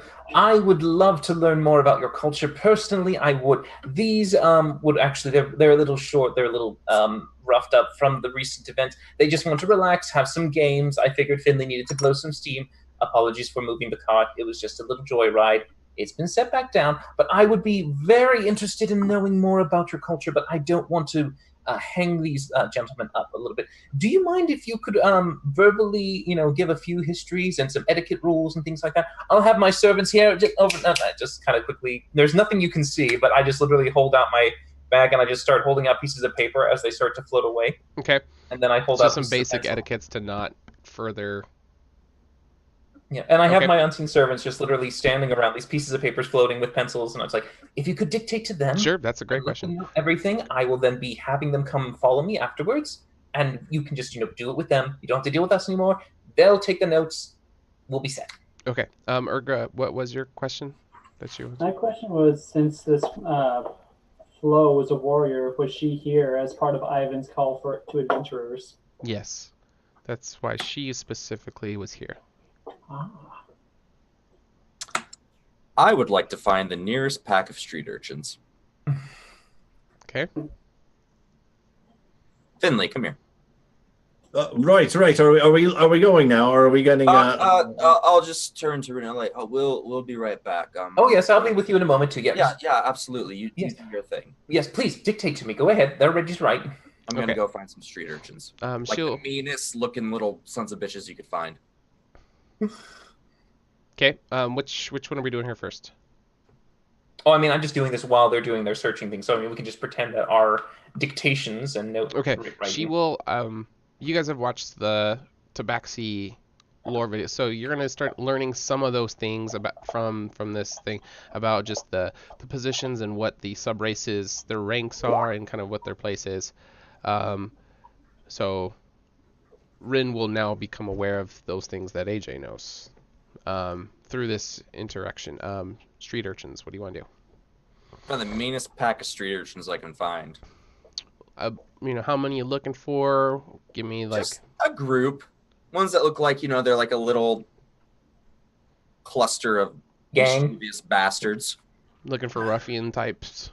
Not even ruffian, just like the dumpster gang. Yeah, like little pickpockets or whatever. What age groups are you describe to me the perfect NPC that you're looking for? Like children, like say 7 to 12. Okay. Dirty, poor looking like they're. Oh, you mean Tiny Tim? Yeah.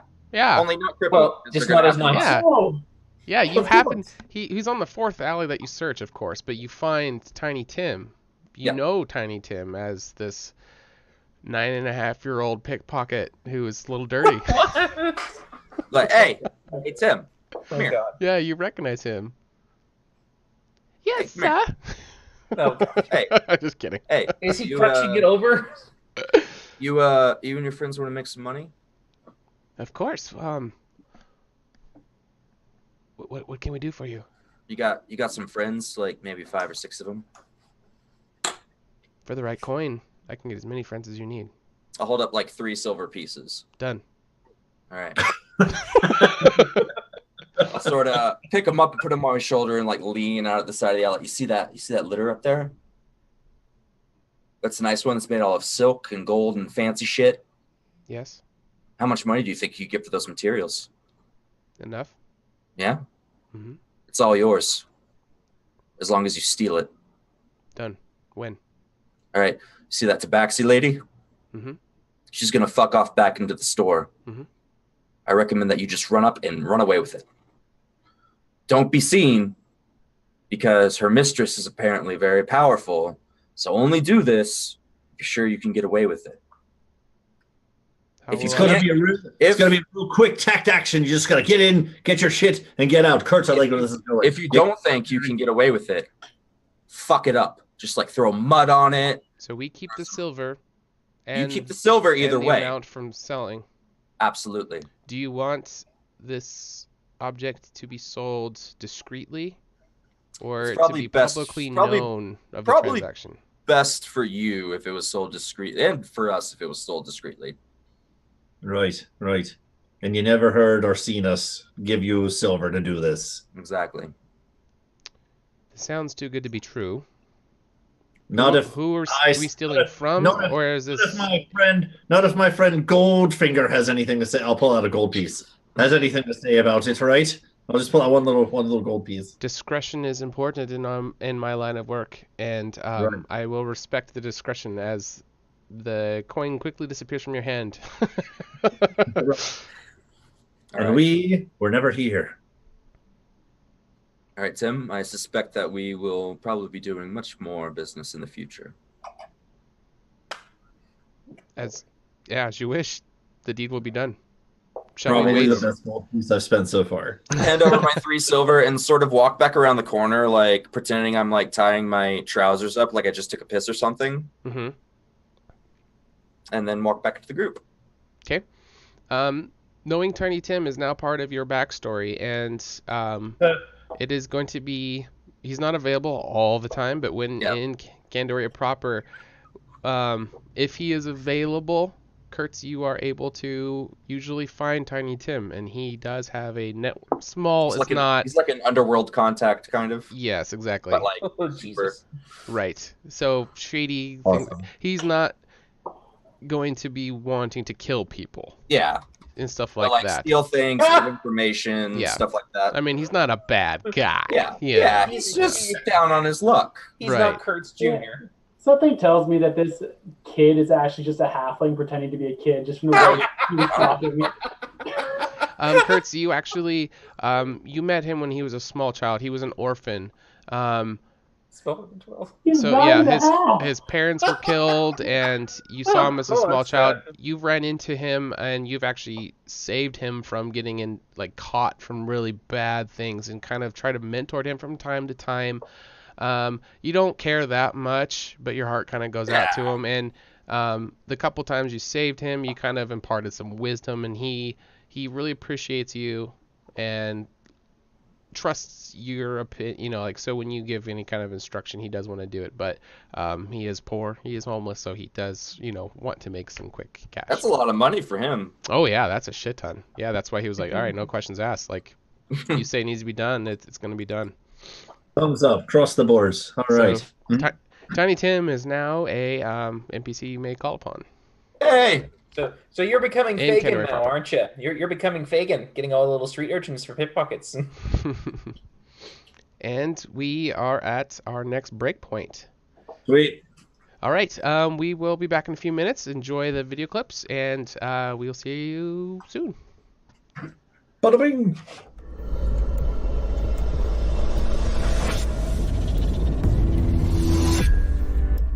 When it comes up, I just do one of these deals where it's just like dumping all over your body. You'll see the vendor just cracking up. Just. She's not just a client to me, Your Honor, but she's a near and dear, true friend. And I don't have really any spells left, so I'm just gonna start going. I'm gonna use Prestidigitation to just keep blowing. You got like little joints that they just suck into or something, and they slide in with friction. Or if there's maybe like I can make you some cream, Finley. You can dip your tongue in it. You'll be fine. second bear. He's fine. He's like, I don't care about shit. No disadvantage to this magic bullcrap. Missiles again. You have to breathe. You can try using one. That's not a good idea. I'm actually gonna reach out and pull out the divinity symbol from my shirt and just sort of like, this is an unholy place. Yep. This is the epitome of handling an animal. You're free falling. That's what. Your heart can heal if you just let it. So, okay, how are we gonna work this here? A fair price for a fair bargain of such rare and majestic items. Wouldn't you? What's your total damage? 25 total. Woo! That's a big hit, dude. That is an eyeball piercer. Shit. And then grab onto the wings and try to glide it into the ground. Yes. Okay. She'll slam her staff into the ground and she'll say, Caldivar, then I order you to arrest Cain in the name of the High Temple, and we will end all of Session 0. So good job, guys. Well played.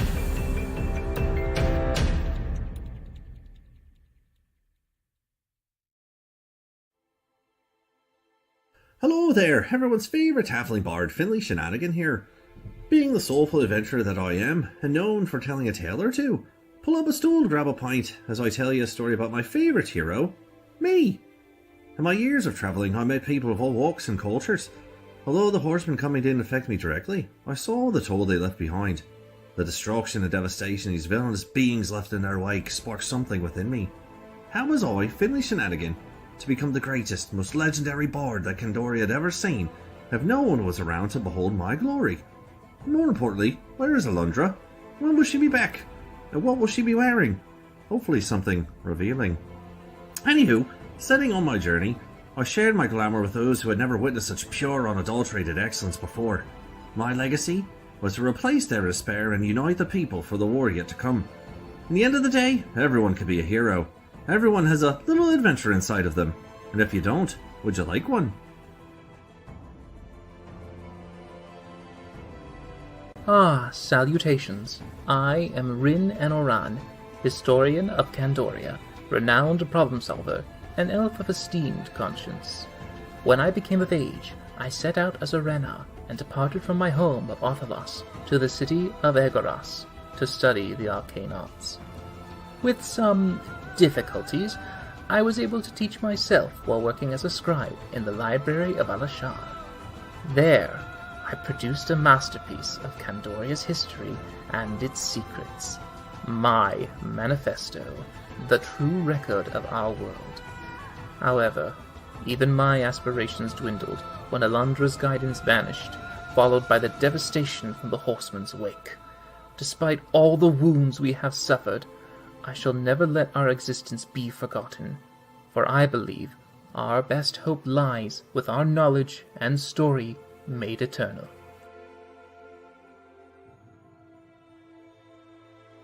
My name is Kurt Glaskin, and I have lost everything that I've loved in this world. My daughters, my wife, my friends, all of them dead to the Horsemen. And now I have a chance to redeem myself, to protect my friends, to lead humanity into a new age of light and hope.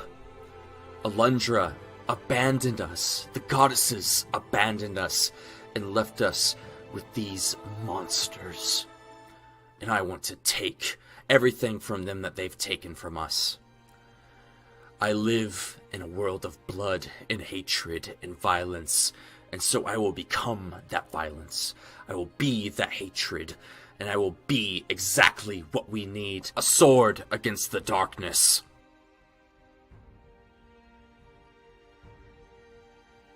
My name is Urgra Dropper, and I am a dependable ambassador.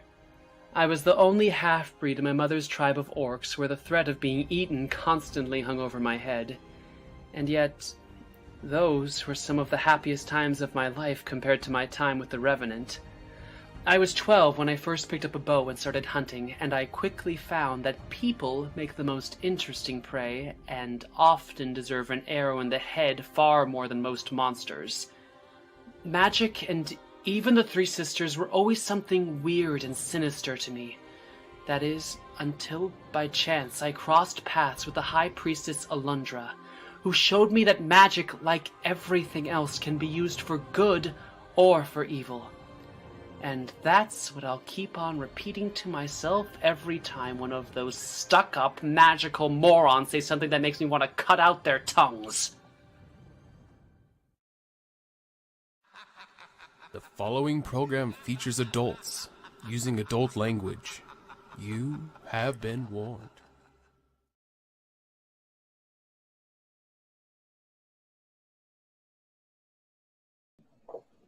And we are back. Thanks for sticking with us. All right, we left off with Kurt's making a new, well, he's not a new friend, but you guys are learning about his old friend, Tiny Tim, a little street urchin who is going to, you guys have just left some coinage with him to make this litter disappear once you guys are gone. And he will make sure it disappears without a trace. So that's what you've paid him to do. Was there... So Rin is in there talking about learning about, you know, how the subclasses work and stuff within the Shroud. Is there any particulars that you want to go over, or how do you want to do it? Oh, I mean, like she's dictating as she's dictating. When I see Kurtz is ready, I'll just be like, continue, keep going. They'll keep writing down. They'll catch up with me in just a moment. Since okay. It's like, just pay no attention to the floating quills. Just keep going. Okay. Okay, so you can leave them. What do you guys want to do? I'll turn to the party. It's like, well, I've been thinking, Ren, about your dragon army, and well, I don't agree with it. It might be better to have more than just steel on the field when the horsemen come. And I think we should visit Tavaria. Tavaria? The High Priestess. But why? You seem so, well, what does that have to do with the dragon army, Kurtz? Arcane magic is good and fine. That's something I can comfortably say I know next to nothing about, but radiant magic, the goddesses, well, a bunch of you people still believe in them, so maybe there's something behind that. But we need every advantage we can get. When you saw that orb, I mean, I'm sure you felt it, right? You saw the divinity in that? Are you guys, have you guys moved away from the shop now? Are you I still? think we're walking away. Walking away? Okay, I just wanted to clarify. Okay, so you guys can be having this in no fear of anybody overhearing if that's your intentions. Yeah. Okay, go ahead. I was say, we need every advantage we can get. Well, I'm certain she would be probably in. She might be part of the War Council for all we know. I would assume that anyone of great standing would be there to make a united front. I suppose it's not necessarily something she'll just sit off on the side and do nothing about. Didn't you say, Sean, that it's like church and state are separate? We were So- talking about the trial. In Candoria proper, Ivan has ultimate authority over everything. He's, Mhm. But if something has to do with, so since Tavara has taken over the temple, Mhm. anything that's a temple matter, she has supreme authority. It's not always taking place in Candoria proper. It can be anywhere. So hers is not necessarily territorial. Hers is more of a, like the Catholic Church, like the Pope, right? It's not just in the churches. It can be influence everywhere.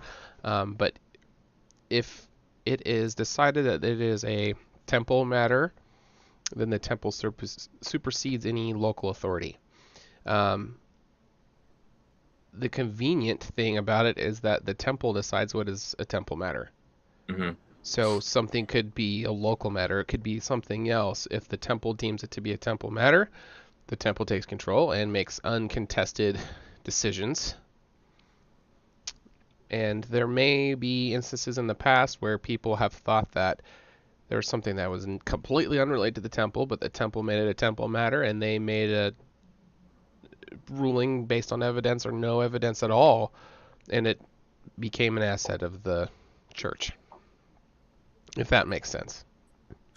Yeah. Regardless, people believe in the church. My own opinions aside, and maybe they can help us, maybe they can bless weapons, maybe it'll just be good for morale to have someone tell them that their souls are going to a better place when the horsemen lops their heads off. Morale is nothing to be cast aside in a time of war, and it's, I believe, worth at least my time to try and have an audience with her. Well, we did just rate number 1 of all the eligible adventurers. If nothing else, that should at least catch our attention. Mhm. And I think the guards will actually know who we are now, as Mhm. opposed to last night. I'll go with you, Kurtz. All right. The rest of you want to head to the games, that's perfectly fine. It shouldn't take too long, and I'll be happy to meet you there when we're done. All right, I have to stay at least somewhat close. I told them they would find me at the gaming grounds, the servants, when they're done interviewing her. Right. I'll have a point ready for you, Kurtz, when you get there. Fantastic. Okay. The test of strength, I'll slip Finley 25 gold pieces. Be like, for any test of strength, play the game and bet on me when I come in. Oh. All right.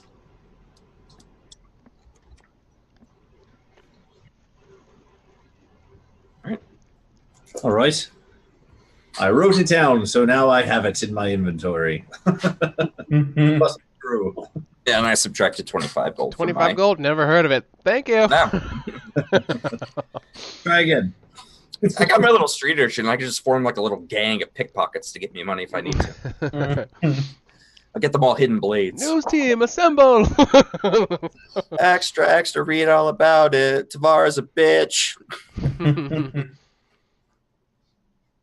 Yeah. Okay. Go. So we are splitting the party. Hey! Again. Woo! The same day. That's how we do it. I'm loving this. All right, That's how we so fucking roll. who wants to go first? You guys can. Go ahead. Sure. Do you mind you had something? Go ahead. So we have Kurtz and Urgra heading towards the temple that is within Candoria proper. What do you guys want to do? While we're walking there, I kind of just want to tell to Alundra, or not Alundra, fucking Urgra. Jesus. Promotion. You talked to a lot of dead people. I wasn't going to call you on it.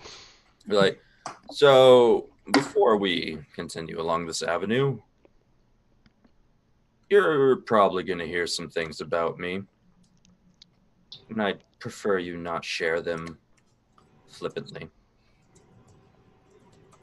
I don't see any reason why I would unless it endangers the party.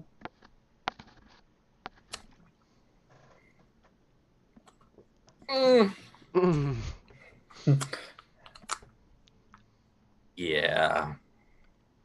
If you feel the need to share something with them, just let me know first, please.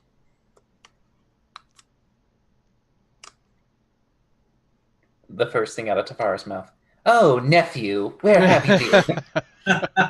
Hey, lover boy.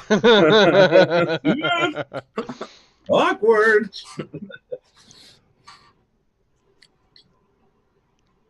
So with that, we'll approach the gates of the temple. How do the guards react? Okay, I didn't know if there was any more Is secret there? squirrel conversation to have or not. That's all I got. Okay.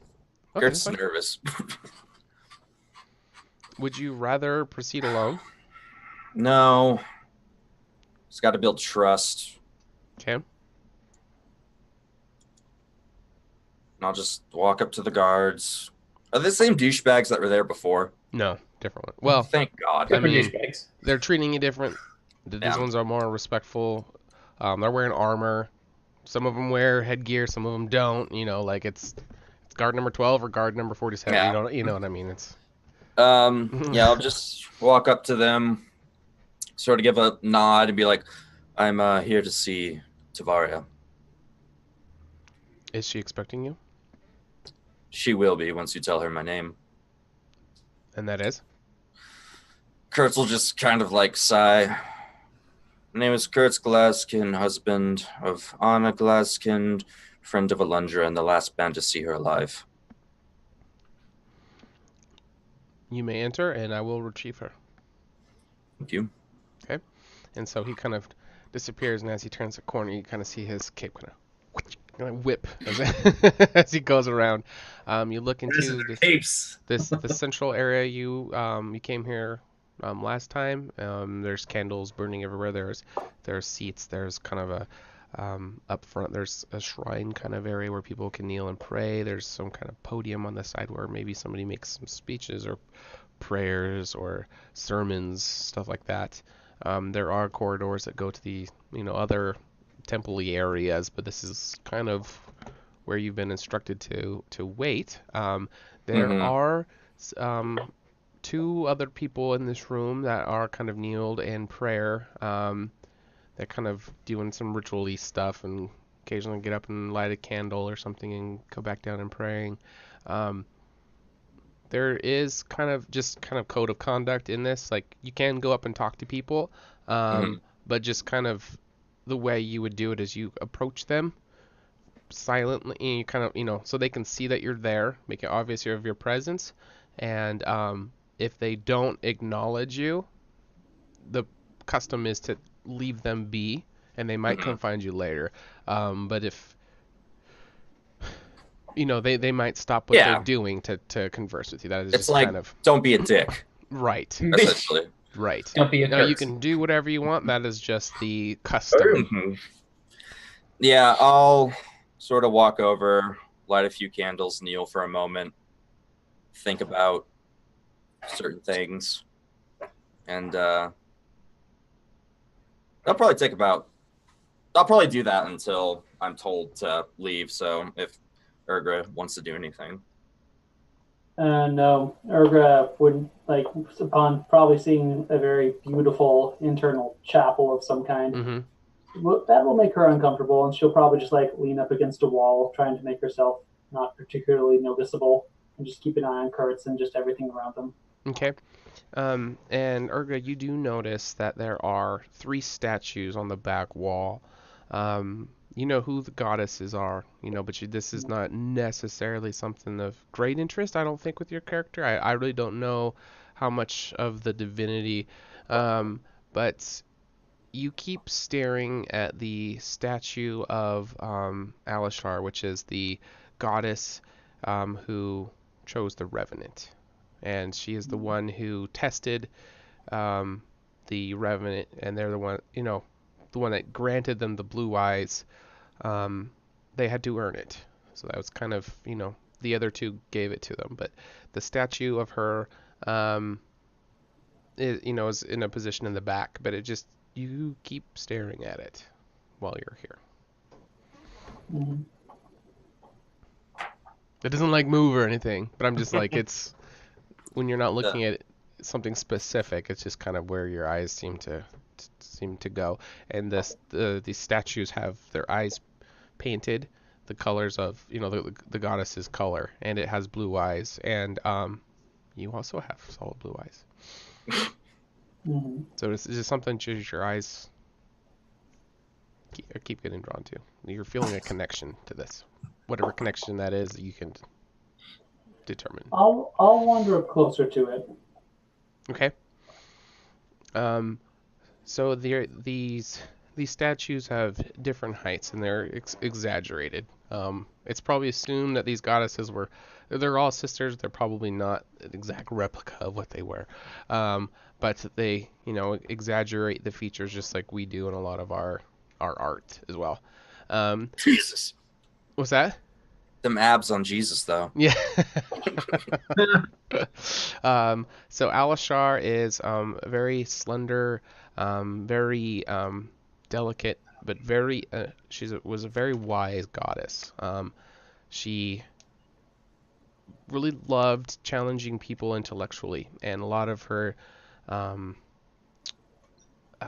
all of the passages from her and about her and everything, some of them are kind of riddly, or kind of like there's a meaning behind the meaning, and you kind of have to know the context to get the actual message that was meant. It's not just, message.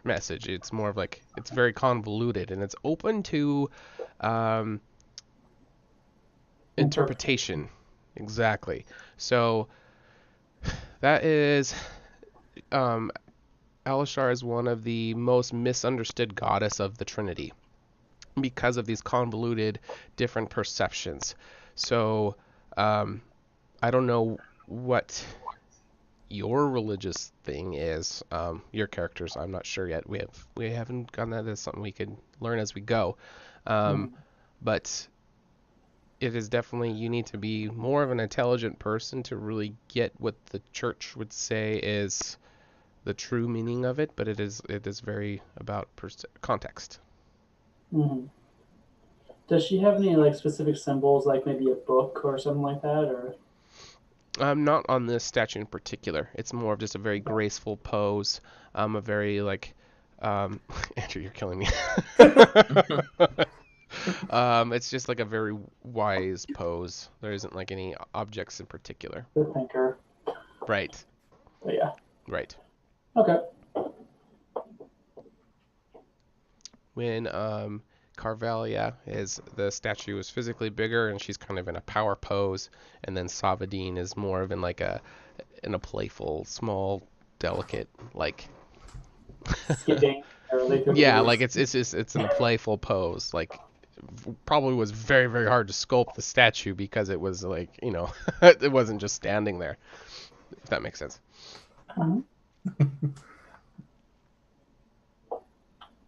I think we're just waiting for our audience.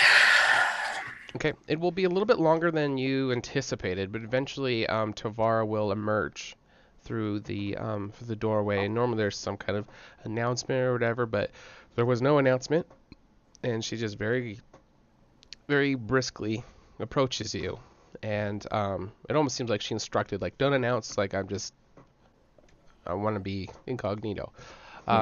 And she'll kind of make her way towards, and her arms are kind of folded into her sleeves. My sleeves are too short, but the hands are into each other's sleeves, and she quickly approaches you. She's blonde hair, very pretty actually, but she's got a very business professional look about her all the time. It's business first. But she will approach you and say, Kurtz, I heard you have a message for me. I do, Tavaria, but maybe this is not the best place to discuss it. What is it about? Alundra, the Horsemen, the future. You're standing as High Priestess.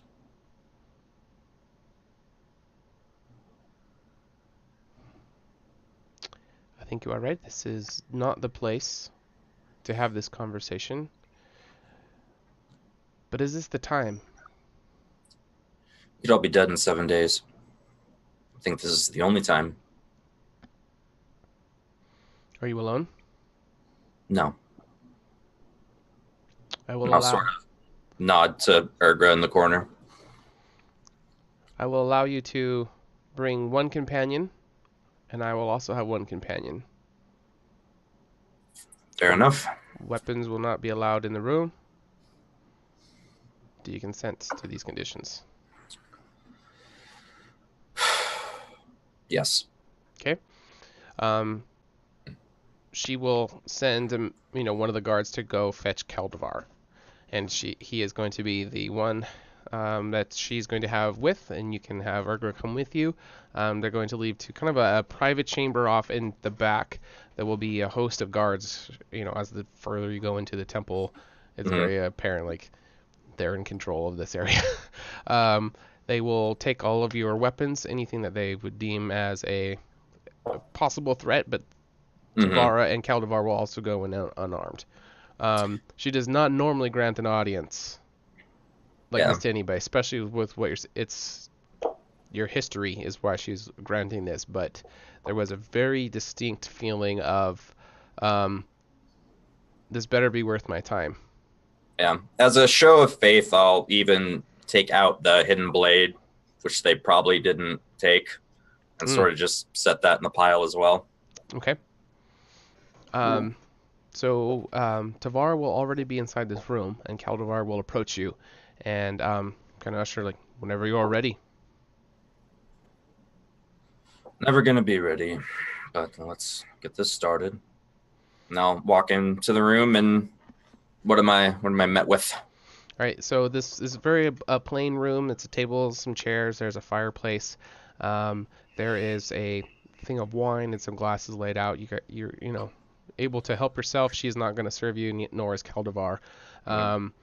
She is kind of relaxed a little bit, but she is still that business professional about herself.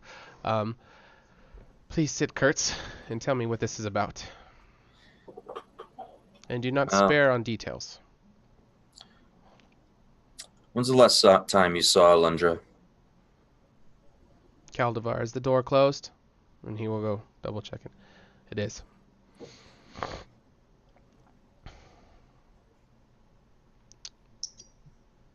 I would prefer this to go as you answer questions than myself. Fair enough. What is it that you're here to talk to me about? The continuance of civilization and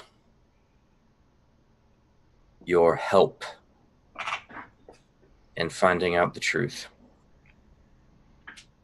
As you know, Kurtz Glaskin, I am an honorable person of high integrity, and the truth is always what the temple focuses on obtaining, and we live by it. The truth is always important. Spare me the propaganda, Tavaria. I've known you since you were a child. Now, ask your questions. In return, if I have any more questions at the end of it, I'll ask them. Fair enough? Well, you approached the temple saying you had details about I do have Alundra. details.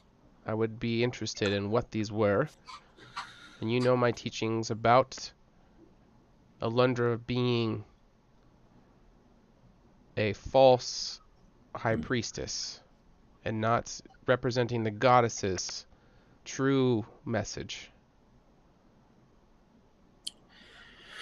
You know why I disagree with you, Alundra? It's not the eyes, which I'm sure many people notice you don't have. How you carry yourself. Child still, all these years later. Last I saw Alundra, she was looking after my children. When I returned, my children were dead. My house was burned down, and Alundra was gone. And I can give you the exact date, and I guarantee no one saw her after that. So there's a lead for you. Why are you telling me this, Kurtz Glaskin? Because I need trust. Andrew, I don't need you. Are you trying to say something? No, I'm just wearing the. Oh snap! Oh, okay. I don't need you to like me, but I think that we need to work together, at least in the near future, to ensure the continuation of not only Candoria, but the world. So I'm willing to share some secrets with you. As you're well aware, as a commander, information is power. And you're also aware that the temple is very powerful. And that's why I'm here.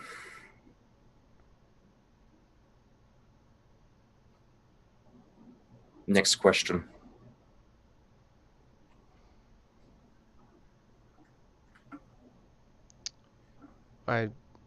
Is that all that you had? All the information? No, it's not.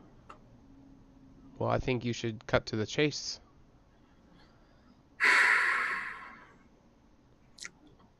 Time is an important commodity. It's a busy time, so I have much to do. I have a lead on a certain, you'd call it an artifact. From my travels, I've learned that there are pieces of an ancient prophecy that have been split into 7 tablets. These tablets will tell us why the sisters left us. How do you know of this cursed Gladskin? Only a handful of people of my choosing are aware of this information, and they are sworn to utmost secrecy. Who did you hear this from?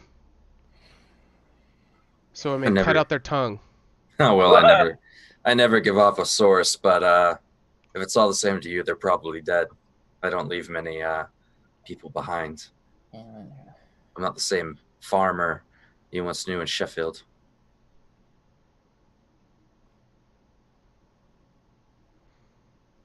There are many connotations that you are unaware of, and as we both agreed, information is power, and the temple does not believe that this power should be shared with those who are not entrusted in our fellowship. Careful where you tread, knowing this information, Kurtz Glaskin. You may find yourself as an enemy. I have lots of enemies. It's not something I'm afraid of anymore. I am aware of these pieces, and in pursuit of collecting these to find out the truth. But I believe that these fragments are not necessary to know the truth, for I am the head priestess of this temple and commune with the goddesses directly, and myself alone can properly relay this will to their people. Do you? No. Shut up, AJ. Huh. That's an interesting standpoint. Is that not the role of the head priestess? Oh, it's the role of the head priestess, but I think you're full of shit. Am I not the head priestess of this organization? Ordained by the goddesses? Ordained by the people, yourself, your followers. The goddesses, I'm not so sure. To be fair, I don't care for either of you, or yourself or the goddesses. But the truth is what's important to me. I agree, the truth is the most important thing. And we can find peace in putting our beliefs and our faith in the truth that the goddesses relay to us. For we know it is not based on error of man, but of divinity and of purpose. Mm. So you can find comfort in listening to the interpretations of the goddess's will and follow the temple as we guide people towards the will of the goddesses. It's an interesting standpoint you have there. Let me ask then, where have the goddesses been since the horsemen came? Do they not love their children? Do they not look after them?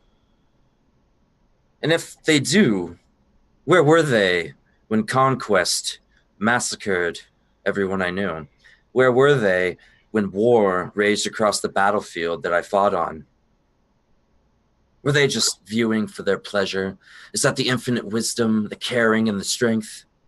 Or are you just so full of shit or so afraid of what you don't know that you're unwilling to understand that we need the truth, and only through that truth can we figure out what to do next?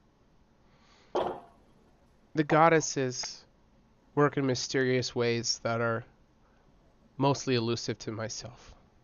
It is my purpose to listen and to share what they explain to myself. Many of the problems in this world were manifestations of the perversion of Alundra's lies and misrepresentation. The message of unity is not what the goddesses intended for their people. So it was civil war that they intended. I don't know where you were during that civil war, Alundra, but I was leaving men into battle to their deaths. I killed hundreds. It may be plausible that these evils are manifestations of people's neglect in the goddess's true will. That's why I have risen to teach people of Alundra's lies and the truth behind what the goddesses intended for their people so that they can return. What truth is that? Who is this that is speaking to me, Kurtz? Her dropper, a companion of mine, and you should probably give her, if not more respect than me, the same amount. She, unlike me, is a honorable person. Me, I'm just a mercenary these days. And she didn't mean that to be rude. She just doesn't. She's a power person. You know, I mean, she hasn't been introduced. She just doesn't know who you are. So I didn't want you to be offended, but she is very brash, very okay. So she will turn to you, my dear. Your name is Urgra. Welcome to my temple, and she'll hold her hands out to embrace yours.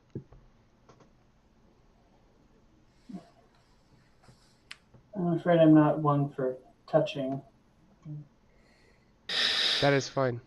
I want to thank you for coming into our holy place, and I want you to know that you are always welcome here, and we accept people of all faiths, but we always want to make sure people know the truth about the goddess's love and that they are here for us. And if there's anything that we can do to help strengthen your relationship with the goddesses in these dark times, please let any of us know. What can I do for you, my dear? I'm just a little confused what the difference between your message of the goddesses and Alundra's message of the goddesses. What are the differences? Those are very important questions, and I'm glad you asked them. They are the correct questions to ask. Alundra led people astray.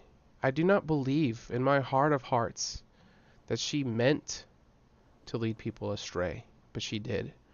And I believe Alundra is responsible, in part, for the reason why all these calamities are about these lands, is of bringing people away from the true heart of the goddesses. They want each of us to focus on ourselves and our relationship with them and how we can become the best versions of ourselves so that we may be there for others, but not work on wasting our resources and our time on other people who are not going to be as responsible with these resources as they want us to be with our. It's about self.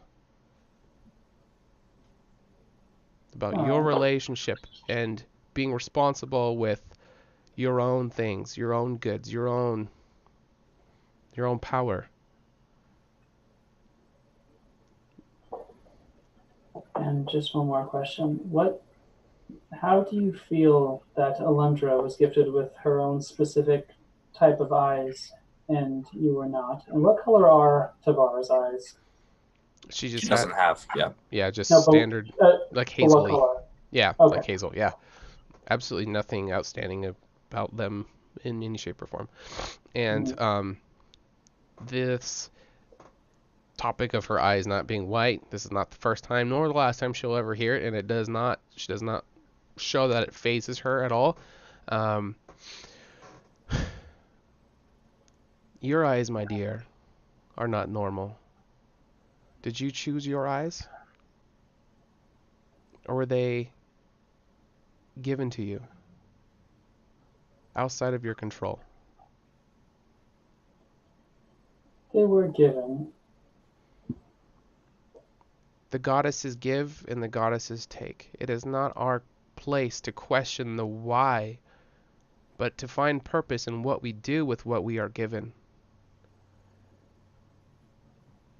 A lot of Alundra's followers who refuse to conform to the truth of the message I bring from the goddesses use this time and time again about my eyes not matching hers. But this is not something she had control over, nor myself. I say it's ignorance to be focusing on something so trivial that we don't even have control over when we're missing the thing that we do have control over, and that's what we do with the messages that come from the goddesses. What is their heart? And that is what I focus on more, is about guiding people to the truth and steering them away from the lies that were taught for so long from Alundra.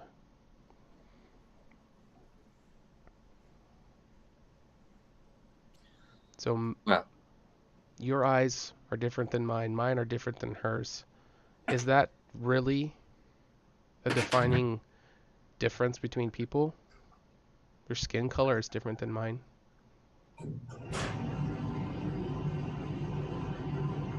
Does that make sense, my dear? It is an answer. Do you have any more questions, Alundra? Tavara, whatever. It's okay. I didn't even catch it, to be honest. If you come across any other information, Kurtz, you will always have my ear. And I appreciate your candidness with me. You don't hide your intentions. And I appreciate that about you. And I do believe that it is the goddess's will that we each have we have the gift of free will and of choice. And I would never try to come against that gift that they've given you. But my heart does break for you and for anyone else who turns a blind eye or a deaf ear to the truth. And I hope that one day the goddesses will allow me to bring you back to their truth. If you truly want to show the people that the goddesses are behind them, then I have a favor to ask. You will always have the right to ask. A battle is coming. We, of course, I'm sure, as you know, suspect the Horsemen to come in the next few days. The men are not ready. I don't think they know that they're not ready either.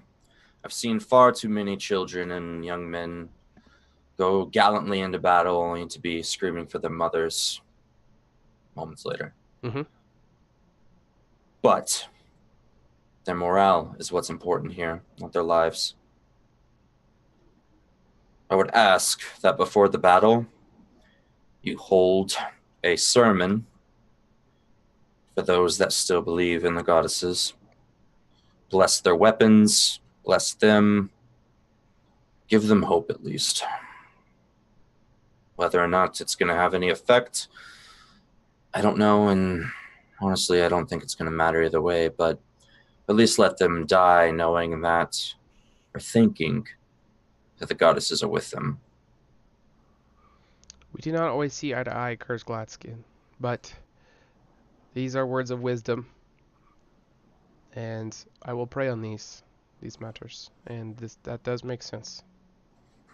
Hope is very important in a broken, desperate time as this. And unless you have anything else from me, I will take my leave. Likewise, thank you for this information. Be careful with what you do. This is the only time I will warn you about speaking of this. And this is the only time. Many people have died misrepresenting less important information. And just so we're on neutral grounds here, Tavara, god damn it. Goddesses, damn it. This is going to be one of the only times I let someone threaten me. Good day. Good day, Kurtz. And she will be turning to leave, and on her way out, she will glance as she's walking over to Erdgra and say, "It was a pleasure meeting you, my dear. If you ever need anything, please let the temple know." And she will turn to leave, and Kaldavar will follow. So you two are in the room, and there are guards waiting to escort you out. Is there anything you guys want to talk about or do before exiting the room? I close the door behind them. Okay. The guards will wait for a moment or two on the other side before they insist on escorting you. Did you ever see the bodies of your kids? What? You said that you left them with Alundra, and when you came back, they were dead. Now, is this an assumption you're making, or did you actually see the bodies? Ooh, that is a bold question there. You did not see them, Kurt. I know, yeah, but just like the audacity of asking. Right, yeah. Don't. I wasn't telling. Yeah. Okay, yeah, I was telling you. You can answer however you want. Kurtz will just be like putting his weapons back on and just stop for a moment. Mm-hmm. Think about his next action. And then just continue putting on his weapons and not answer.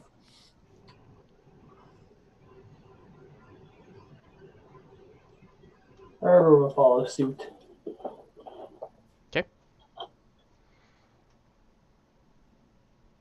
Okay. Yeah, it's a little too early in the campaign for a fucking brawl. All right, so you guys will don your gear and will be briskly escorted back into the first area of the temple that you're in. You can stay or you can go as you please. If there's anything you guys would like to do or transition to the other half of the party. Mm-hmm. Time for games. Ended on a light note. Okay. All right, so we will break over to Finley and Rin. You guys are approaching the all the festivities and the games and everything. The people who were out and about doing other things are now starting to pour in for all these festivities. So every night these games go on. There's all the drinking. There's the dancing. There's going to be an upcoming speech from Ivan and from all the other leaders late tonight on the ending of the night of the first night of the festival. So there's going to be a big announcement. A lot of information is going to be put out there. A lot of important people, but it's not quite that time yet. There is still a bit of time where people are gathering and partying and playing and having a lot of fun and sharing love with each other and sharing wealth and information and the newly formed celebrities. These adventurers are starting to produce some renown and gather followers and fans, and people are coming up and asking them questions about their lives and stuff like that. And so you guys are among those, that crowd. So you're in that kind of semi-celebrity box at the moment. A little bit of renown, but not quite, you're not where everybody just drops whatever they're doing just to bow. It's not like that or anything. So there are going to be several games that surround the two of you. You guys can choose to go where you want. There are lots of NPCs to interact with. Lots of loud noises and music playing everywhere. So there is the games we have. We're at the 3-hour mark, so we'll actually end our session right here, and this is where we will pick up next week. Is going to be right here at the start of all the games. Good job, guys. That was a good episode. Hope you guys learned some stuff. So we will now break over to the viewers. If there's any questions anybody has about our players, their characters, about the campaign, about us personally, anything you guys want to know, we're here for you during this segment. After that, we will go into a raffle, which our chat bot is down again, so we'll figure out another method of doing it, but someone will win 10 HotA tokens. If you have won these before, please do not enter in, so we can kind of share the love, get everybody else in there. We'll spin the wheel of roleplay and see what these guys can come up with when we open the raffle, and then lastly, we will show the winner of the fan art of the week. Yeah. So yeah, lots of fun. So we had one question. Did somebody see what it said? Why did we give up on using Rin's nut clones so quickly? I mean, I don't think we've given up. He just needs to build a snowman, and apparently he wants to do that tomorrow. So, well, I mean, tonight. I mean, I'll have it done tonight. It is just to be ready for tomorrow. I was just thinking of Frozen the whole time.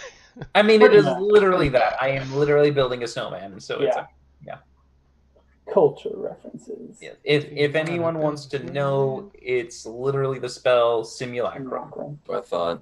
Okay. What does that do?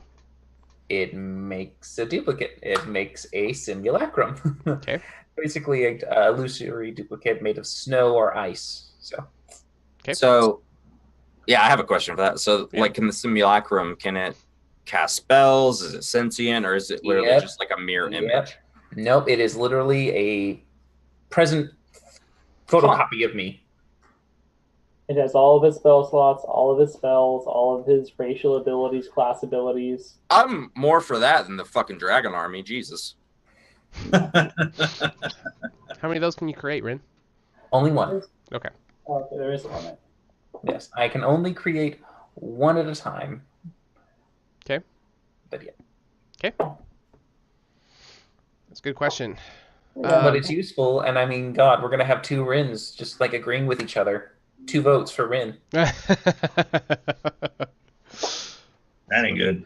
Artificial intelligence doesn't get a vote. That means I can kill one of you and you're still in the game. Okay. What other questions you guys got? It can be personal ones. It could be about, why they made their characters, who their character is, stuff that they do. Yeah, right. I will repopulate the world with dragons. I will slowly kidnap other people and say, "You will be a dragon." You will be a dragon. Everyone look under your seats. You're a dragon. Yeah. Right. Mike said the dragon army idea was fun, though. It solves a current problem and gives future adventurers a job later. There's just too much that could go wrong with that for Kurtz's liking.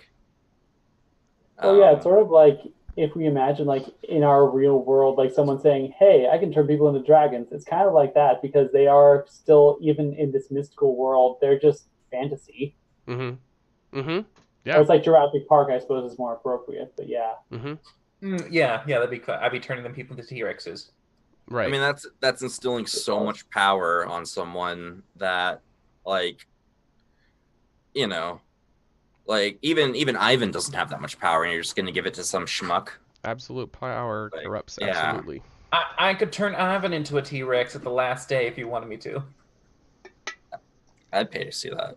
Did they have to consent to this, or how does that spell work? But Well, it's, I mean, either. would the T-Rex snort? Because that would be adorable.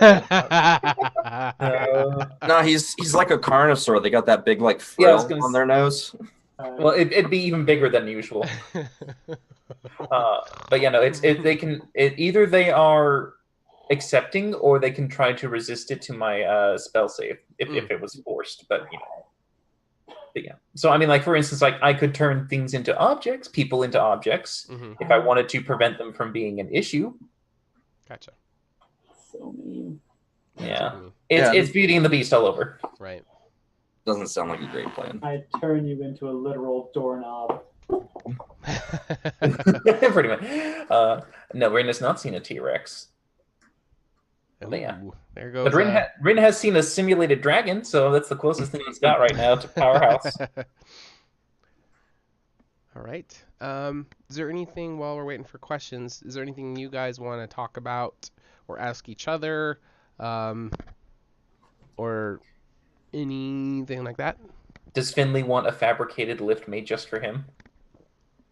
I was kind of digging just stealing that one. That would have been cool. So you don't want me to make you one? No, I'm cool with the kids fucking it up, though. That's fun. I dig that.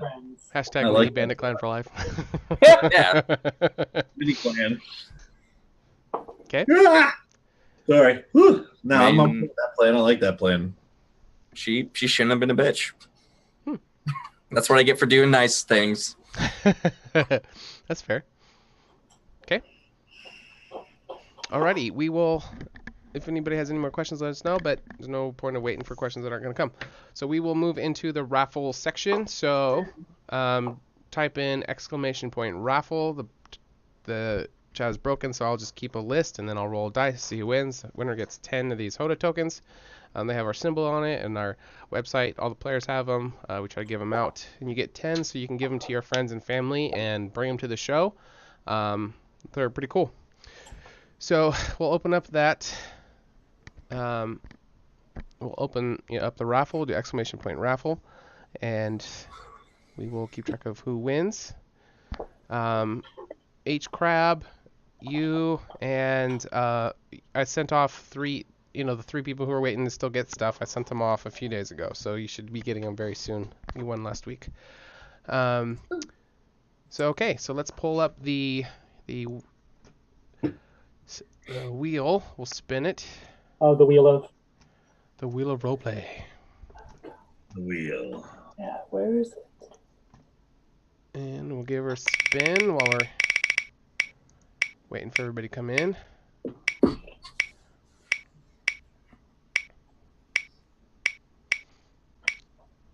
It takes so long to stop. When we're not streaming, it stops quick. But come on, baby.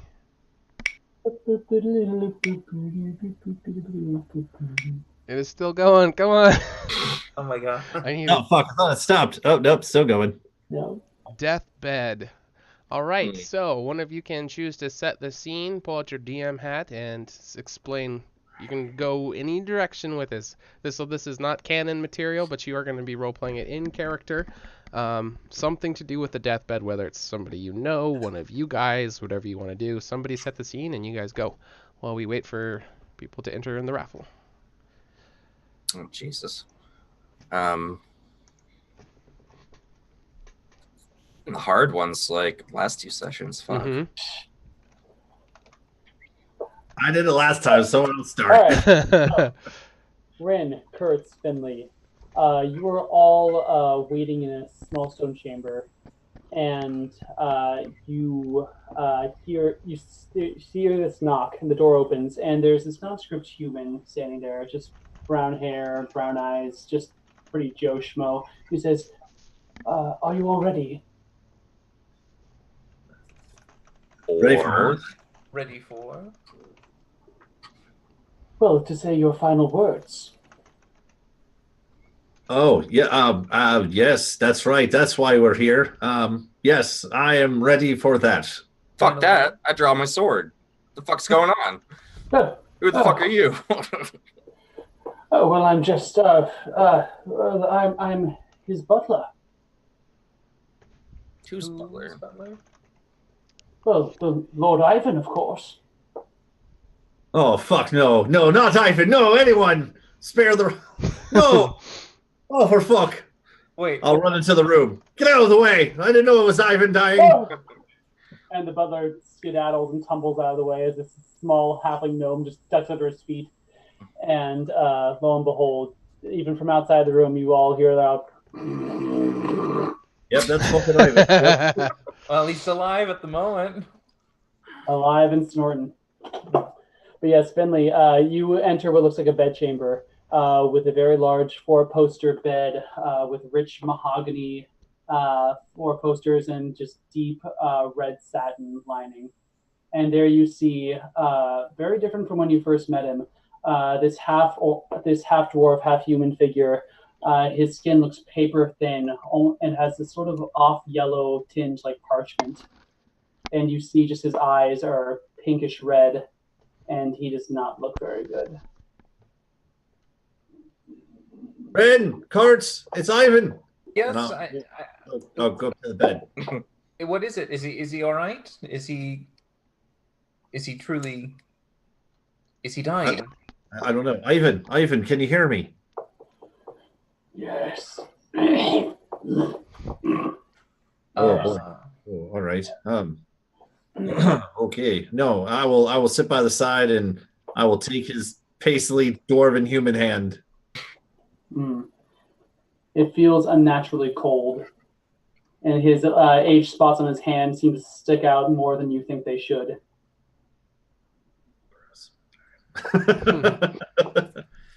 Ivan. Fuck. Ivan. Hello. Can you hear me? Ivan. Yes. Yes. It's your favorite halfling bard, Finley Shenanigan here. Can you hear me? Yes. Yes, just barely. Thank you so much for coming. Right. Ren, come here. Kurtz. I'm here, Finley. I'm here. Ivan, can you hear us? Yes, it's the 3rd time I got asked that. No, question he can hear us. He can hear us. He's fine for right now, I think. Is there anything I could do to make you more comfortable? You look good. I mean, you look better, but. Oh, I always thought you'd be better at lying, Finley. How long did the physicians give you? Hours, perhaps. Maybe a day. What's the room look like? So the room, it looks like personal quarters. You see trappings that you remember. You see his wolf skin gray cloak sitting on an armchair across his bedchamber. And you see what look like portraits of perhaps family members, a young girl who shares his eyes, and what looks like almost a family portrait with him standing next to a very handsome-looking woman, human woman. And other than that, you are the only ones inside this room with him, and there is only the dim glow of candlelight, as outside you can look out a window and see just stars and moonlight. Is there anything that we can get you? Do you have a request, a last wish? There is, in fact, why I asked you all to come here. It would mean the world to me if you could find a way to sing a song, all of you together, as a dead man's last wish, perhaps in harmony. A 3-part harmony round, please. Oh, wow, Sean, look at the time. I think the raffle's I don't know if we all know a same song. Do we even all know what a song? Could you row your boat? A 3-way round. Row your boat in round. Oh, that one. At least it's not Happy Birthday. Oh, I hate Happy Birthday. No. No. Okay. All right. We'll end that there. Way to throw him on the spot, though. That was pretty good. All right. The only person who entered the raffle was one of our players. So we will, I guess. Oh. Next. I was just gonna give it to Elf in real life, Webster there. Mike? If I won Yeah, the raffle, okay. so Cool. Oh, well. All right. We'll concede over to Mike. So Mike, I have you in Skype as well, so you can just send me your mailing address. We'll get 10 HotA tokens over to you. So that was easy. All right, and last but not least, we have our featured fan art of the week. So I'll pull this up, and this was submitted by one of our new dev interns. Her name is Nicole Ferguson. So this was from a little bit ago in the end of session 0. And it's called Clay Firing. So Clay Firing 101 with Professor Rin. Goes over a couple different types of fuel, and there's a clay furnace behind Rin. So yeah. It's eco-friendly. So this was There you from go. session It's 0. thrifty. Session 0 content. So you guys can go back to the finale if you guys want to see where this came from. Every week we will display the winning fan art submission. You guys can send it in to HotARPG@gmail.com for any fan art. I'll just put that in the subject line of fan art, and we will put up the winner every week. Yeah. So yeah, congrats. Good job on Yeah, that. we got fan art. What the hell? Yeah, we got more coming in. And it was we'll, of me. And the ad was a win. You know it. That means I'm the favorite. Yeah. So in the spur of the moment, I made up real quick lyrics to Lady in Red for Ivan in the Bed. Okay, let's hear it. Ivan in the bed is dying on me. All your friends are here. It's not just you and me. And I want to see you live one more day. What else can I say? Never forget the way I feel today. That's it. There you Nice. Well done. and he dies. No, Ivan, no! That is not canon material, for clarification. No, who wants to blow into the nose? Not me. You liver spotted bastard, wake up! Out the nose resuscitation. Yeah. That's how you get the most air down to the lungs. Yeah. It filters it. Awesome. Well, thanks for joining us, everybody. We were going to have Red Dragon in tomorrow, but that got canceled. Something else came up. Next Tuesday, same time, 6:30 p.m. Pacific, we have our next session. We will run some reruns throughout the week in case anybody missed any of the material from this game. Connor, go ahead and plug your other campaign. Oh yeah. So this our HotA Twitch is also hosting my homebrew game. It takes place in Faerun. It's another 5e D&D campaign, and I basically not stream, but I play the recorded episodes at 11 a.m. Pacific Standard Time every Saturday morning. Okay. So yeah, you can also find them on our YouTube channel in a different Tales of Manus Fatorum. Okay. So yeah, if you're interested, go ahead and check it out. Awesome. Sweet. And we will very soon be putting up footage of the PvP tournament that happened. It is very long, and we weren't planning on streaming it, and the way we recorded it, wasn't so like it. Things get changed throughout, but we figured out what we're gonna do next time. But if you guys want to watch how that went, it was a lot of fun. It was very long, so buckle in. But we'll be putting the episode up very soon. Dylan, do you want to talk about sponsors real quick? Adventure Sense. Do you want to know what a dying Lord sick chamber smells like? Well, Adventure Sense probably has it. They have dozens and dozens of scents. Literally, they have dozens. Like they have shit I've never even thought of like a smell for. It's incredible. They last a really long time. Finley's addicted to his. He's over there snorting them like a cokehead. But yeah, check them out. They're really, really reasonably priced. If you have a real life game, they really do add another level of immersion. And even if you don't have a real life game, if you just want to buy one for yourself, like go for it. Like they're awesome, and they really just add that next step in immersion and setting the scene for yourself and your players. So go ahead and check them out. The link is below. And tell them HotA sent you. Tell them HotA sent you. All right. Lastly, we are looking for people to join our team. If you guys are wanting to get on as a player, as a guest star for our talk show, or even on our development team, we're going to be moving forward to HotA 2. It's going to be a massive undertaking where we're going to be creating another homebrew world, but not only just a world, but also a complete game system from scratch. We're going to be publishing our own Dungeon Master Guide and our own player handbook using our own system from scratch. It's going to be a lot of work. It'll probably take a couple years, but we already got a lot of the groundwork laid. We are looking for, some people want to come a part of that team and try to make a dent in the TTRPG world. So that's why we're here.